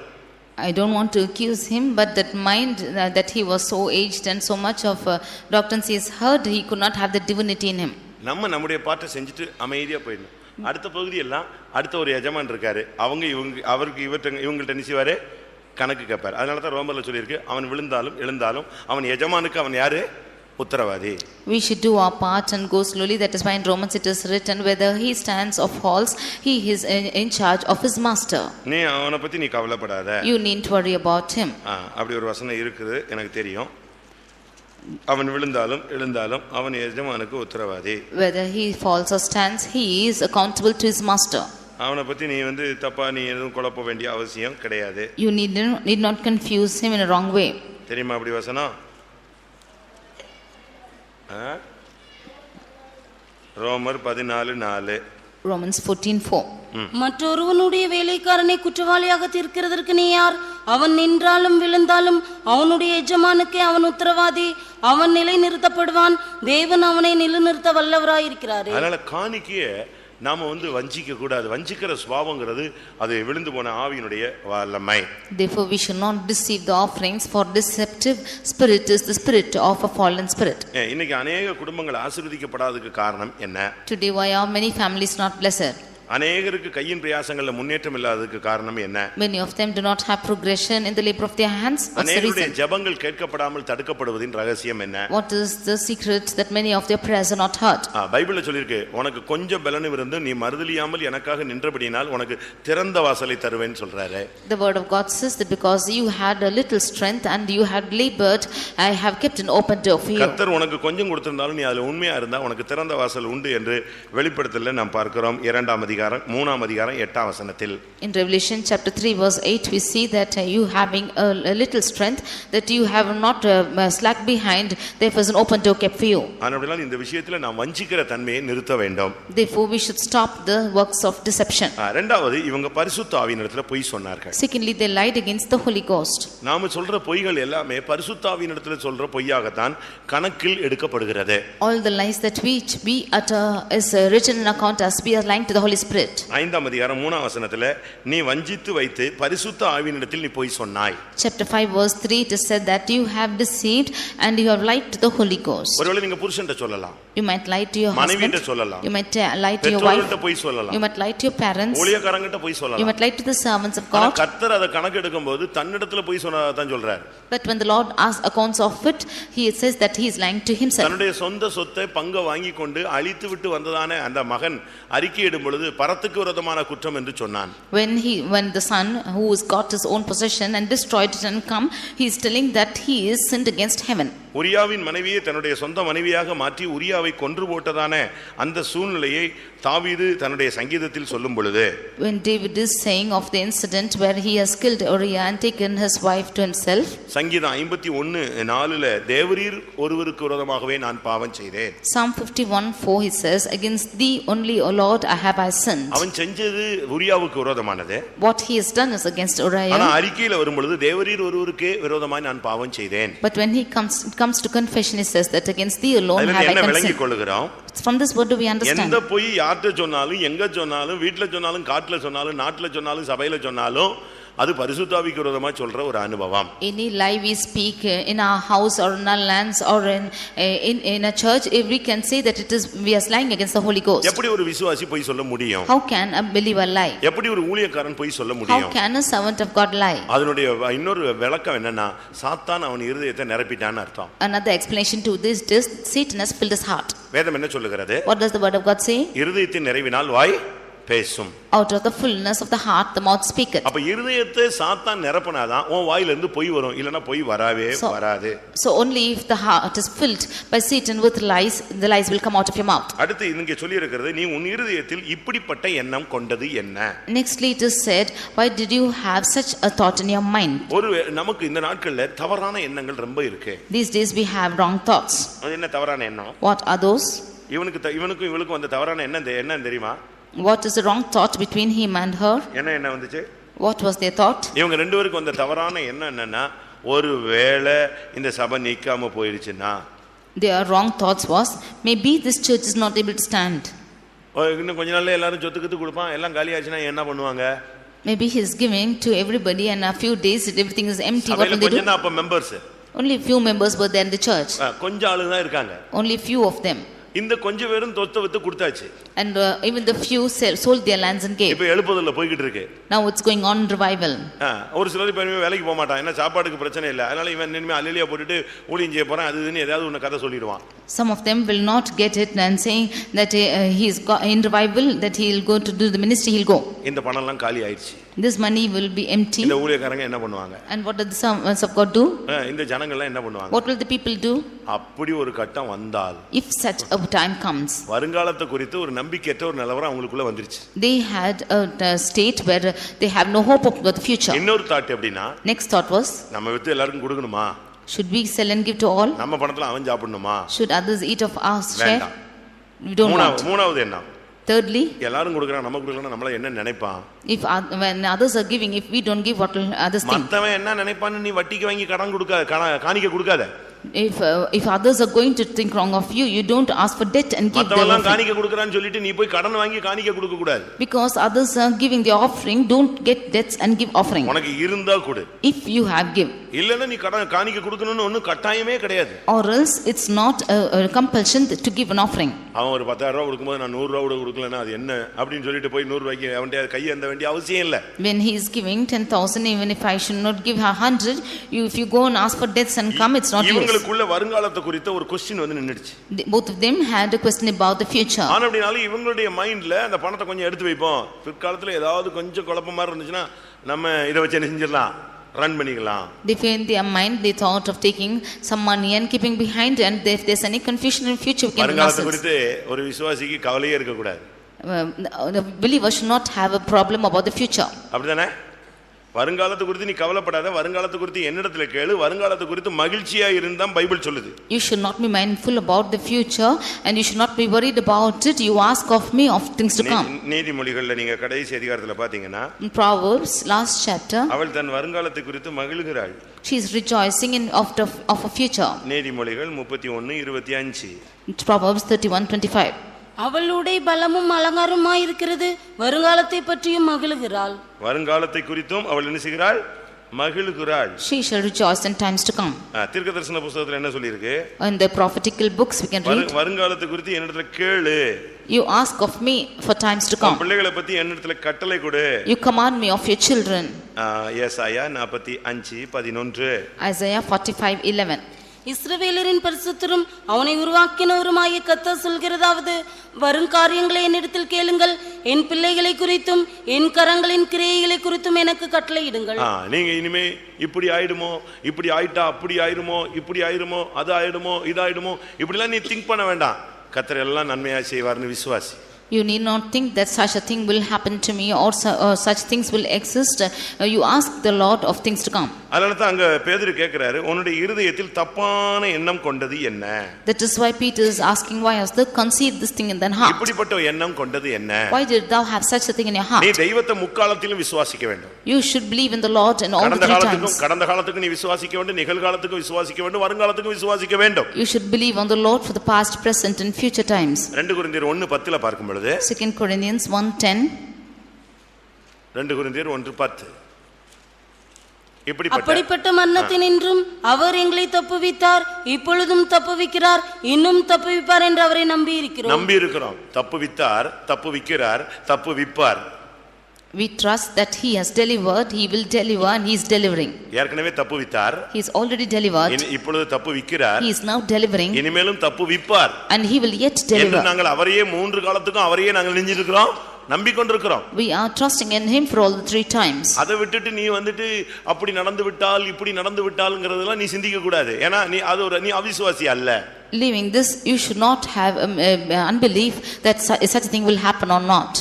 அடுத்ததாக அப்போஸ்தலர் 5ஆம் அதிகாரம் 8ஆம் வசனத்தை பார்க்கும் பொழுது, in Acts chapter 5 verse 8, 9ஆம் வசனத்துல verse 9, 8ல திருப்பி அவள்கிட்ட கேள்வி கேட்கப்படுகிறது. Again the same questions repeated to her. நிலத்தை இவ்வளவுக்கு தானா விற்றீர்கள்? Did ye sell the land for so much? பாயிண்ட்ல வர்றானே, டக்குன்னு புரிஞ்சிக்க வேண்டாமா?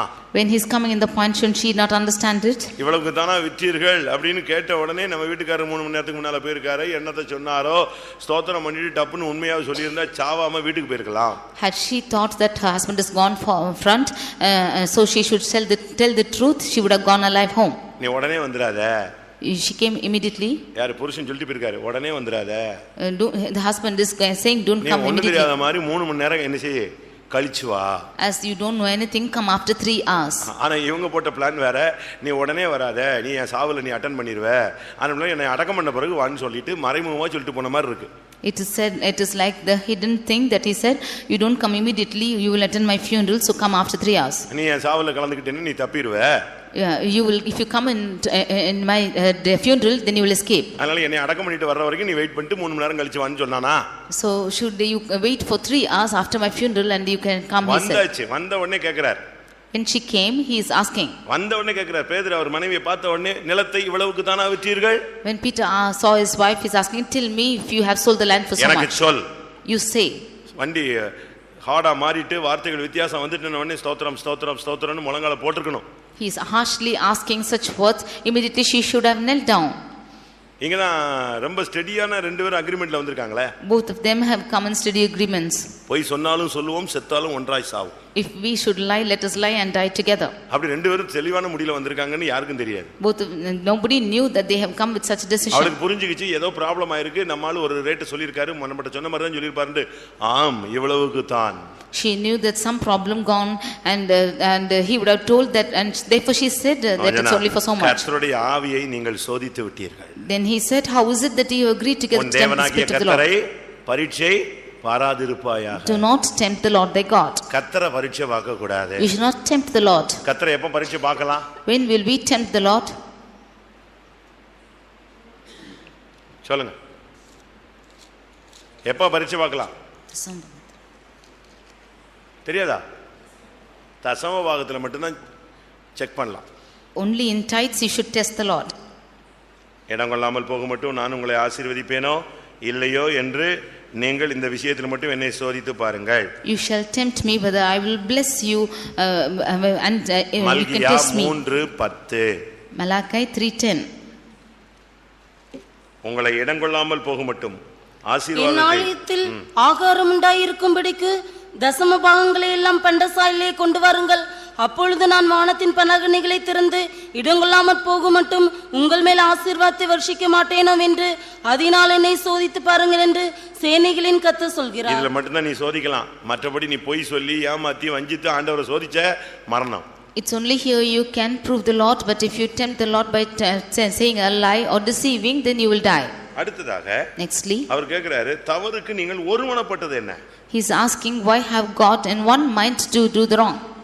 நீங்க தவறான காரியத்துக்கு ஒருமனப்படவே கூடாது. For wrong things you should not agree together. எந்த சூழ்நிலையிலும் புருஷன், மனைவி, பிள்ளைகள், ஊழியக்காரங்க யாருமே பாவத்துக்கு இல்லாட்ட தவறுக்கு நியாய தீர்ப்பு காரியங்கள்ல நீங்க ஒருமனப்படக்கூடாது. Any times the husband, wife, children or parents or the servants of God for sin or things or sinful nature, you should not be in one accord. தவறுக்கு ஒருமனப்பட்டீங்கன்னா ஜட்ஜ்மென்ட் எல்லாருக்கும் ஒரே மாதிரி வரும்.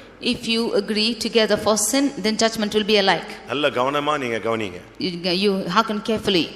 நீங்க இதுல படிச்சுக்கிற சத்தியம் என்ன? What is the truth you learn from here? உன்னுடைய தரிசனம் என்ன? What is your vision? நீ தேவனுடைய ராஜ்யத்தில் பிரகாசிக்க கூடிய ஒரு ஆள்.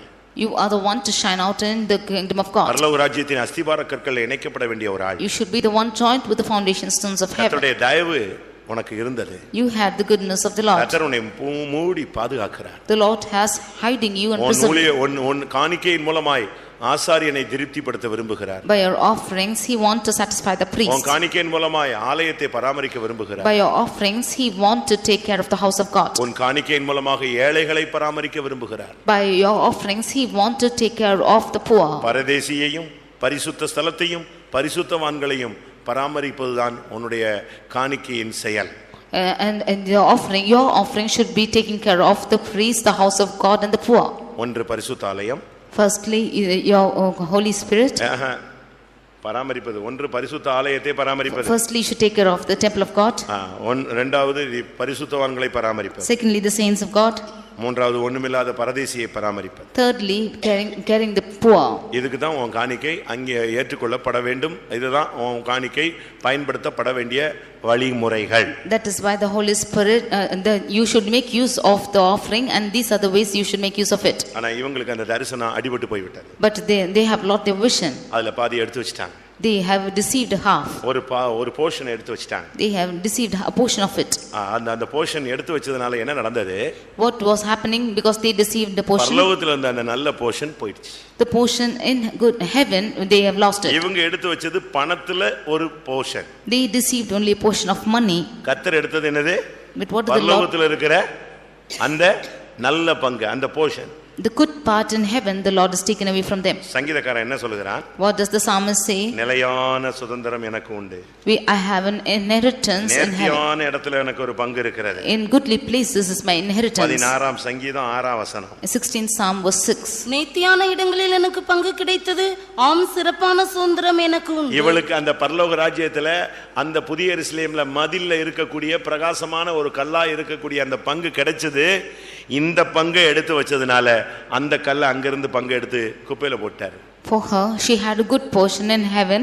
In the kingdom of God, she was to be a foundation stones in heaven. But because she had deceived this portion, the Lord has taken her away her part from heaven. பணம்ங்கற ஒரு பங்கை எடுத்தா பரலோக ராஜ்யம்ங்கற ஒரு பங்கு அவங்களுக்கு போயிடுச்சு. She took a part of the money, but she has lost the part in the kingdom of heaven. எவ்வளவு நிர்பந்தமான ஒரு நிலவரம். What a desperate situation is this? எனக்கு என்னன்னா இவங்க ரெண்டு பேருக்கும் judgement படார்னு கொடுத்துட்டாரே. The Lord had given judgment to them immediately. அதுக்கு காரணம் என்ன? What is the reason for that? நம்முடைய அழைப்பு எவ்வளவு மேன்மையா இருந்தாலும் மனம் திரும்புதலும் மனஸ்தாபமும் இல்லாம இருந்துச்சுன்னா, மன்னிப்பு கேட்கலன்னா நிச்சயம் ஜட்ஜ்மென்ட் தான். However, higher calling is if we are not repenting and asking forgiveness for it, surely they will be falling. ரெண்டு பேர்ட்டி அந்த அப்போஸ்தலன் டக்குன்னு ஜட்ஜ்மென்ட் கொடுக்கல. The apostle did not give immediately the judgment. இவன்ட்ட கேக்குறான். He's asking him, நீ ஒரு பங்கை வஞ்சித்து வைத்து விட்டாய். You have deceived a part. பரிசுத்த ஆவியிடத்துல பொய் சொல்லி விட்டாய். You have lied to the Holy Ghost. சாத்தான் உன் இருதயத்தை நிரப்பி விட்டான். And Satan has filled their heart. இந்த வார்த்தைகள் கேட்கும்போது நீ என்ன செஞ்சிருக்கணும்? தப்பு செஞ்சிருந்தா என்ன செஞ்சிருக்கணும்? நீ விழுந்து சாக வேண்டாம், நீ விழுந்து முழங்கால் போட்டுருக்கணும், மன்னிப்பு கேட்டுருக்கணும். When he has heard these words, immediately he should have knelt down and asked for forgiveness. இல்லையே ஒரு பங்கை வஞ்சிச்சிட்டியே அப்படின்னு உடனே ஸ்தோத்திரம், ஐயா மன்னிச்சிருங்க ஐயா, தெரியாம செஞ்சிட்டே ஐயா, ஏன்னா ரகசியம் வெளியே வருது இல்ல, உடனே சொல்லிடணும். When he said that you have deceived a part, immediately he should have asked for forgiveness. ஒரு பையன் ஒரு சகோதரிட்ட போய், சிஸ்டர் எனக்கா ஜெபம் பண்ணுங்கண்ணா. One brother went to a sister and asked to pray. புதுசா கல்யாணமான பையன், A boy who was newly married. அந்த பொண்ணையும் கூட்டு போனான். அந்த பிள்ளைக்கு ஒரு பிசாசு போராட்டம் இருக்கு, ஜெபம் பண்ணுங்க. He took that girl also, saying that she was having a torture of devil, to pray. அந்த சிஸ்டர் அவனை தனியா கூட்டு போய், That sister called him alone. நான் உனக்கா ஜெபிச்சேன் தம்பி, I prayed for you, brother. நீ கல்யாணத்துக்கு முன்னால இந்த பொண்ணு இல்ல வேற ஒரு பொண்ணை நீ விரும்பி ஏதாவது பண்ணி ஏதாவது பிரச்சனை ஆயிச்சான்னு கேட்டுச்சு. Did you have an affair with another girl before wedding, and is there any problem? அவன் படன்னு ஆடி முழங்கால் போட்டு, ஆமாக்கா தப்பாகி போச்சு, நான் கல்யாணத்துக்கு இந்த பொண்ணை கல்யாணம் கட்டுறதுக்கு முன்னால ஒரு பொண்ணை நான் கல்யாணம் கட்டுறேன்னு சொன்னேன், திருப்பி கல்யாணம் கட்ட மாட்டேன்னு சொல்லிட்டேன், அவள் செத்து போயிட்டான்னு உடனே டபன்னு அறிக்கை செஞ்சுட்டான். He was afraid. When he heard these words, immediately he knelt down and said that yes, I had an affair with another girl and I did not marry her, therefore she died. அதனால ஒரு பிசாசு போராட்டம் இந்த பிள்ளைக்கு அனுமதிக்கப்பட்டிருக்கு, ஆண்டவர்ட்ட மன்னிப்பு கேளு, அவளுக்கு மீட்பு கிடைக்கும்னு சொன்னான். Therefore she's been tormented of the devil, you ask forgiveness and the Lord will deliver her, she said. இல்ல நான் அப்படி புனிதமான ஆள் ஆய் போயிட்டுனா அங்கேயே செத்துருப்பான். And he said that I am a holy person and he would have died in that same place. இவனுக்கு chance கொடுத்துக்கிட்டே வராரு, ஒவ்வொரு வார்த்தையா பேசுறாரு. The Lord gave him a chance by uttering each word. நீ நிலத்தின் ஒரு கிரயத்தை வஞ்சித்து வைத்தாய். You have taken a part of the பரிசுத்த ஆவியினிடத்திலே பொய் சொன்னாய். You have lied to the Holy Ghost. சாத்தான் உன் இருதயத்தை நிரப்பி விட்டான். Satan has filled thy heart. அதை விற்கும் முன் உன்னுடையதா இருந்தது. When you sold it, was yours. உன்னுடைய கரத்தில் இருந்தது. When it was sold, it was in your hands. உன்னுடைய வசத்தில் இருந்தது. It was in your part. நீ உன் இருதயத்தில் ஏன் இந்த பிரமாணத்தை இப்படி தப்பான ஒரு முடிவெடுத்த? Why did you conceive such a thing in thine heart? நீ மனுஷரிடத்தில் இல்ல, நீ தேவனிடத்தில் பொய் சொன்னாய். You didn't lie unto men but unto God. இதுக்கு பிறகு ஒரு பிரசங்கம் தேவையா? Is there a preaching after this? சொல்லுங்க, ஒரு வார்த்தை போதும். One word is sufficient. ஒரே வார்த்தை, நீ கிரயத்தில் வஞ்சித்து ஆன உடனே ஐயோ நம்ம செஞ்ச தப்பு வந்துருச்சேன்னு சொல்லிட்டு நீ முழங்கால போட்டுருக்கணும். When one word came that you have deceived a part, immediately you should have knelt down. ஐயா நான் வச்சிருந்தது தப்பு தான், நான் புத்தி இல்லாம செஞ்சிட்டேன், மன்னிச்சிருங்கன்னா okay. I have done it foolishly. If he had asked for forgiveness, then he would have let go. அந்த சீமோனுக்கு பேதுரு சொல்றான் அந்த மாயவித்தக்காரன்ட்ட, நீ கசப்பான பிச்சிலும் பாவத்தில் அகப்பட்டிருக்கிறாய், நீ மனம் திரும்பு அப்படின்னு உடனே உனக்கு ஏதாவது நடக்க போகுதுன்னு உடனே அவன் உடனே இல்லை இல்லை என்னை மன்னிச்சிருங்க என்ன மன்னிச்சிருங்க என்ன மன்னிச்சிருங்கன்னா உடனே நீங்க சொன்ன மாதிரி எனக்கு எதுவும் நடந்துட வேண்டாம், தயவுசெய்து என்னை மன்னிச்சிருங்க. When Peter is telling unto that Simon, he is telling that you have the bitter garden in you. Immediately he is telling asking for forgiveness. அப்போஸ்தலர் 8:24. Acts 8:24. அதற்கு சீமோன், and Simon for that, நீங்கள் சொன்ன காரியங்களில் ஒன்றும் எனக்கு நேரிடாதபடிக்கு எனக்காக கர்த்தரை நோக்கி வேண்டிக் கொள்ளுங்கள். Pray ye to the Lord for me that none of these things which ye have spoken shall come upon me. உடனே அவன் எப்படி மன்னிப்பு கேக்குறான் பாருங்க. See how he is asking for forgiveness. உடனே இந்த 8 வார்த்தை 7 வார்த்தை பேசுற வரைக்கும் நீ அப்படியே நின்னு சாகவா போற? For 8 words to come out from you, will you wait and die? அப்படியே நின்னு போய் சொல்லி செத்து போய்ட்டான். And he remained to tell the lie and died. அடுத்து இந்த பெண்ணிடத்துல பேசுறாரு. And nextly he is speaking to this woman. அந்த பெண்ணிட்டையும் அழகா பேசுறாரு. And he is speaking beautifully to that woman too. எவ்வளவுக்கு தான் வித்தியா? Did you sell for so much? சொல்லு. You say. அவ வந்து அப்படியே பல்ல கடிச்சு நிக்கிறா. ஏனா ரெண்டு பேரும் ரொம்ப தெளிவா இருக்காங்க. She was biting her teeth because both of them were clear. ஆம்னு சொன்ன உடனே அவன் சொல்றான், கர்த்தருடைய ஆவியை நீ சோதிச்சிட்ட. When she said yeah, he said that he tempted the Lord. ஒருமனப்பட்டது என்ன? Why is the agree together? புருஷன் தப்பு பண்ணிட்டாங்கறத கண்டுபிடிச்சிட்டாங்க, நம்ம செஞ்சதையும் கண்டுபிடிச்சிட்டாங்கன்னு என்ன செய்யணும்? மனைவி கால்ல விழணும். The wife should have understood that they have spotted the wrong of the husband and fall at their feet. நாபாலுக்கு நியாயத்தீர்ப்பு வரப்போகுதுன்னு தெரிஞ்ச உடனே அபிகாயில் தீவிரமாக ஓடி போய் தாவீதின் கால்ல விழுந்தா. When Abigail knew that Nabal was to be punished, she went and fell at the feet. குடும்பத்துக்கு நியாயத்தீர்ப்பு வருது, பிள்ளைக்கு நியாயத்தீர்ப்பு வருது, சபைக்கு நியாயத்தீர்ப்பு வருது, புருஷனுக்கு நியாயத்தீர்ப்பு வருது, நீ முழங்கால் நீ ஓடணும், தீவிரிச்சு தேவ சமூகத்துல போய் விழணும். If a judgment is going to come upon your children, your family and your members, then you should go to the church of God and fall at the feet. ஒரு மனம் திரும்பவும் ஒரு மனஸ்தாபமும் ஒரு தெய்வீகமான ஒரு கீழ்ப்படிதலும் இல்லாவிட்டால் மரணம் நிச்சயம், அடக்கமும் நிச்சயம். A repentance or confession or a divine obedience, if it is not found, definitely death is sure. நீ எங்க இருக்க வேண்டிய எங்க உன்னுடைய ஓட்டம் எப்படி முடியணும்? ஒரு மகிமையான முடிவா இருக்கணும். செம்மையானவனை பார்த்து அவனுடைய முடிவு சமாதானம். உன்னுடைய அடக்காரதனை பரிசுத்தவான்கள் நடத்தணும். உன்னுடைய இடம் அந்த பரலோக ராஜ்யத்திலே புதிய எருசலேமிலே நீ பிரகாசிக்க வேண்டிய ஒரு ஆள். Where will your end should be found? Your end should be in peace, and the saints of God should have conducted your funeral service, and you should be shining out in that New Jerusalem. பரலோக ராஜ்யத்தில் புதிய எருசலேமில் அந்த அஸ்திபார கல்லாக பிரகாசமா இருக்க வேண்டிய ஆள் பாதாளத்திலே ஒளிமங்கி போய் ஒன்றுமில்லாமல் போய் விட்டார்கள். In that kingdom of God, one who has to shine out as the foundation stones, she fell into the hell and went as nothing. நமக்கு இப்படிப்பட்ட பாதை வேண்டாம். We need not want such a path. நம்முடைய பகுதியிலே இந்த தோல்வியின் பகுதியில் ஏதாவது இருந்தால் தேவனுடைய சமூகத்தில் நம்மை தாழ்த்துவோம். If there be any part of these failures, let us humble ourselves in the presence of God. எல்லாரும் கண்களை மூடுங்க. Let us all close our eyes. என்றால் முழங்கால் படியிடுங்க. If possible, kneel down. ஆண்டவரே, என்னை பரலோக ராஜ்யத்தில் ஒரு பிரகாசிக்கக்கூடிய ஒரு இடத்துக்காக அழைத்திருக்கிறீர். Lord, you have called me to a place of the kingdom of God to shine. அதுக்காக இந்த உலகத்தில் எனக்கு தயவு பாராட்டுகிறீர். You have granted me goodness for that sake. அதுக்காக நீர் என்னை மூடி மறைக்கிறீர். It's for that sake you are hiding and preserving me. நான் கொடுக்கிற காணிக்கைகளில் இருக்கிற சாபத்தை எனக்கு நீக்கி தருகிறீர். You are removing the curse out of my offerings. நான் என்னுடைய காணிக்கை பரிசுத்தவான்களுக்குரியது. My offerings belong to the saints. என் காணிக்கை பரிசுத்த ஸ்தலத்துக்கு உரியது. My offerings belong to the holy sanctuary. என் காணிக்கை பரதேசிகளுக்கு உரியது. My offering belongs to the poor. நான் அதை ஏமாற்ற மாட்டேன். I will not deceive. நான் அதை வஞ்சிக்கிறதினால் பரலோக ராஜ்யத்தில் என் பங்கு என்னை விட்டு போய்விடும் என்பதை இந்த வேத வசனத்தின் வெளிச்சத்திலே விளங்கிக் கொண்டேன். If I would deceive it, I will lose the part in the kingdom of God. That is what I understood from the word of God. போடுங்க முழங்கால் போடு. முழங்கால் இல்லையா ஊழியக்காரங்களுக்கு? வஞ்சிக்கும் தன்மைக்கு நான் இடம் கொடுக்க மாட்டேன் ஆண்டவரே. I will no more give room for deception. இனி பரிசுத்த ஆவியிடம் பொய் சொல்ல மாட்டேன் ஆண்டவரே. I will no more lie to the Holy Spirit. சாத்தானுக்கு என் இதயத்தில் இடம் கொடுக்க மாட்டேன் ஆண்டவரே. I will no more give room for the devil in my heart. உம்முடைய திட்டத்தை குறித்து தேவ சித்தத்தை குறித்து தவறான எண்ணம் நான் கொள்ள மாட்டேன் ஆண்டவரே. I will not have a wrong thought about your will. வருங்காலத்தை குறித்து நான் கலங்க மாட்டேன் ஆண்டவரே. I will not be worried about the future. எந்த சூழ்நிலையிலும் நான் பரிசுத்த ஆவியை சோதிக்க மாட்டேன் ஆண்டவரே. Any time I will not tempt the Holy Spirit. தவறுக்கும் பாவத்துக்கும் அக்கிரமத்துக்கும் நான் ஒருமனப்பட்டவளாய் செயல்பட மாட்டேன். I will not agree together for sin or fault or any other wrong thing. என்னை குறித்து நீர் என்ன நோக்கத்தோடு எனக்கு கருணை காராட்டி எனக்கு தயவு பாராட்டி என்னை ரட்சித்து என்னை மூடி மறைத்து கொண்டு வருகிறீரோ அந்த நோக்கத்தை என்னிடத்தில் நிறைவேற்றும். For whichever purpose you are showing your mercy and goodness and hiding and preserving me, you fulfill that in me. அந்த சீயோனிலே, அந்த எருசலேமிலே, அந்த அஸ்திபார கல்லாய் நான் இருந்து பிரகாசிக்க வேண்டிய அந்த பங்கை நான் பெற்றுக்கொள்ள வேண்டும். You help me to attain the part in the Zion and Jerusalem where I should shine out. இந்த உலகத்திலே நான் தவறான எண்ணம் கொண்டு இந்த உலகத்திலே உமக்கு செலுத்த வேண்டிய பங்கை செலுத்தாமல் பரலோக பங்கை நான் இழந்து விடக் கூடாது. In this world, not having the part which I should give into you, I should not lose the part in heaven. கர்த்தாவே எனக்கு அருள் செய்யும். Lord, help me. என் குடும்பத்துக்கு அருள் செய்யும். You grant to my family. என் பிள்ளைகளுக்கு அருள் You செய்யும். grant to my children. ஒரு விசை என்னை பலப்படுத்தும். You strengthen me once. இந்த வசனங்களின்படி உள்ள வாழ்க்கையிலே இருந்து தவிர்க்கப்பட்டு ஒரு தெய்வீக வாழ்க்கையை நான் செயல்படுத்த அருள் செய்யும். That I might put away the life which is according to these words and live a divine life. Help me. ஒரு விசை கண்களை மூடி கேட்கலாமா? We close our eyes and ask for a moment. தேவன் நியாயம் தீர்க்கிறவர், தேவன் இரக்கம் பாராட்டுகிறார். The Lord is judging. He is also having mercy.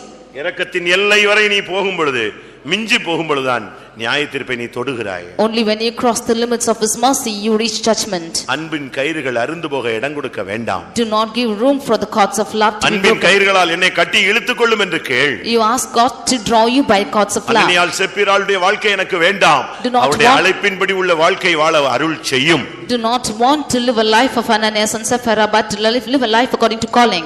கர்த்தர் கிருபை தரும்படியாய் போராடுவோம். That the Lord might grant grace. You will let us pray. ஆமென். ஹalleluya, ஹalleluya, ஹalleluya. ரபலகதிகா நமனா திடிபிடிபிகா நமகதிகா நமனியா. ஹalleluya. ரபாலியா லபங்கர பனகதிடிபிதமம் திடாதிடா திடிபிகா திடாகடா திடபலா திடமானியா. ஹalleluya, ஹalleluya, ஹalleluya. ஒன்று மாத்திரம் நமக்கு நிச்சயம், தேவன் நமக்கு கருணை பாராட்டுகிறார், தயவு பாராட்டுகிறார். சூழ்நிலைகளிலே நம்மை மூடி மறைக்கிறார். எப்படியாயினும் அந்த சிங்கா அந்த ராஜ்யத்திலே நீ ஒரு பிரகாசிக்கக்கூடிய கல்லாய், ஜீவனுள்ள கல்லாய், ஆமென், அவரோடு இணையும்படியாக அவர் வாஞ்சிக்கிறார். அதுக்கு தடையாய் போராடுகிற கெட்ட சுபாவங்கள் எல்லாவற்றையும் நம்மை விட்டு அகற்றுவோம். நம்மை பலப்படுத்த முடியாய் ஒரு விசை ஒப்பு கொடுப்போம். வேத வசனத்தின்படி உள்ள வாழ்க்கையை வாழ அருள் செய்ய முடியாய் போராடுவோம்.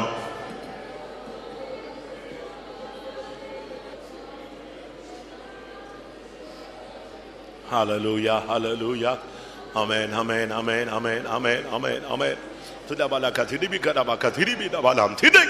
Ainabakashadamam tidibikalaba tidabanabana tida. Hallelujah, hallelujah, hallelujah. Amen, amen, amen, amen, amen, amen, amen. அனனியா செப்பிராளுக்குள்ள எல்லா தோல்விகளும் நமக்குள்ள இருந்து அகற்றப்பட முடியாது. ஸ்தோத்திரம் பண்ணுவோம். Praise the Lord, praise the Lord, praise the Lord, praise the Lord, praise the Lord, praise the Lord. நம்முடைய அழைப்பையும் தெரிந்து கொள்ளலையும் பாதுகாத்துக் கொண்டு தேவனுடைய நித்திய நோக்கத்தை தேவன் நமக்குள்ள நிறைவேற்ற முடியாது. ஸ்தோத்திரம் பண்ணுவோம். எப்படி ஆயினும் அந்த சீயோனில் எருசலேமில் பிரகாசிக்க கூடியுள்ள நம்மை கொண்டு போய் சேர்க்க முடியாது. ஸ்தோத்திரம் பண்ணுவோம்.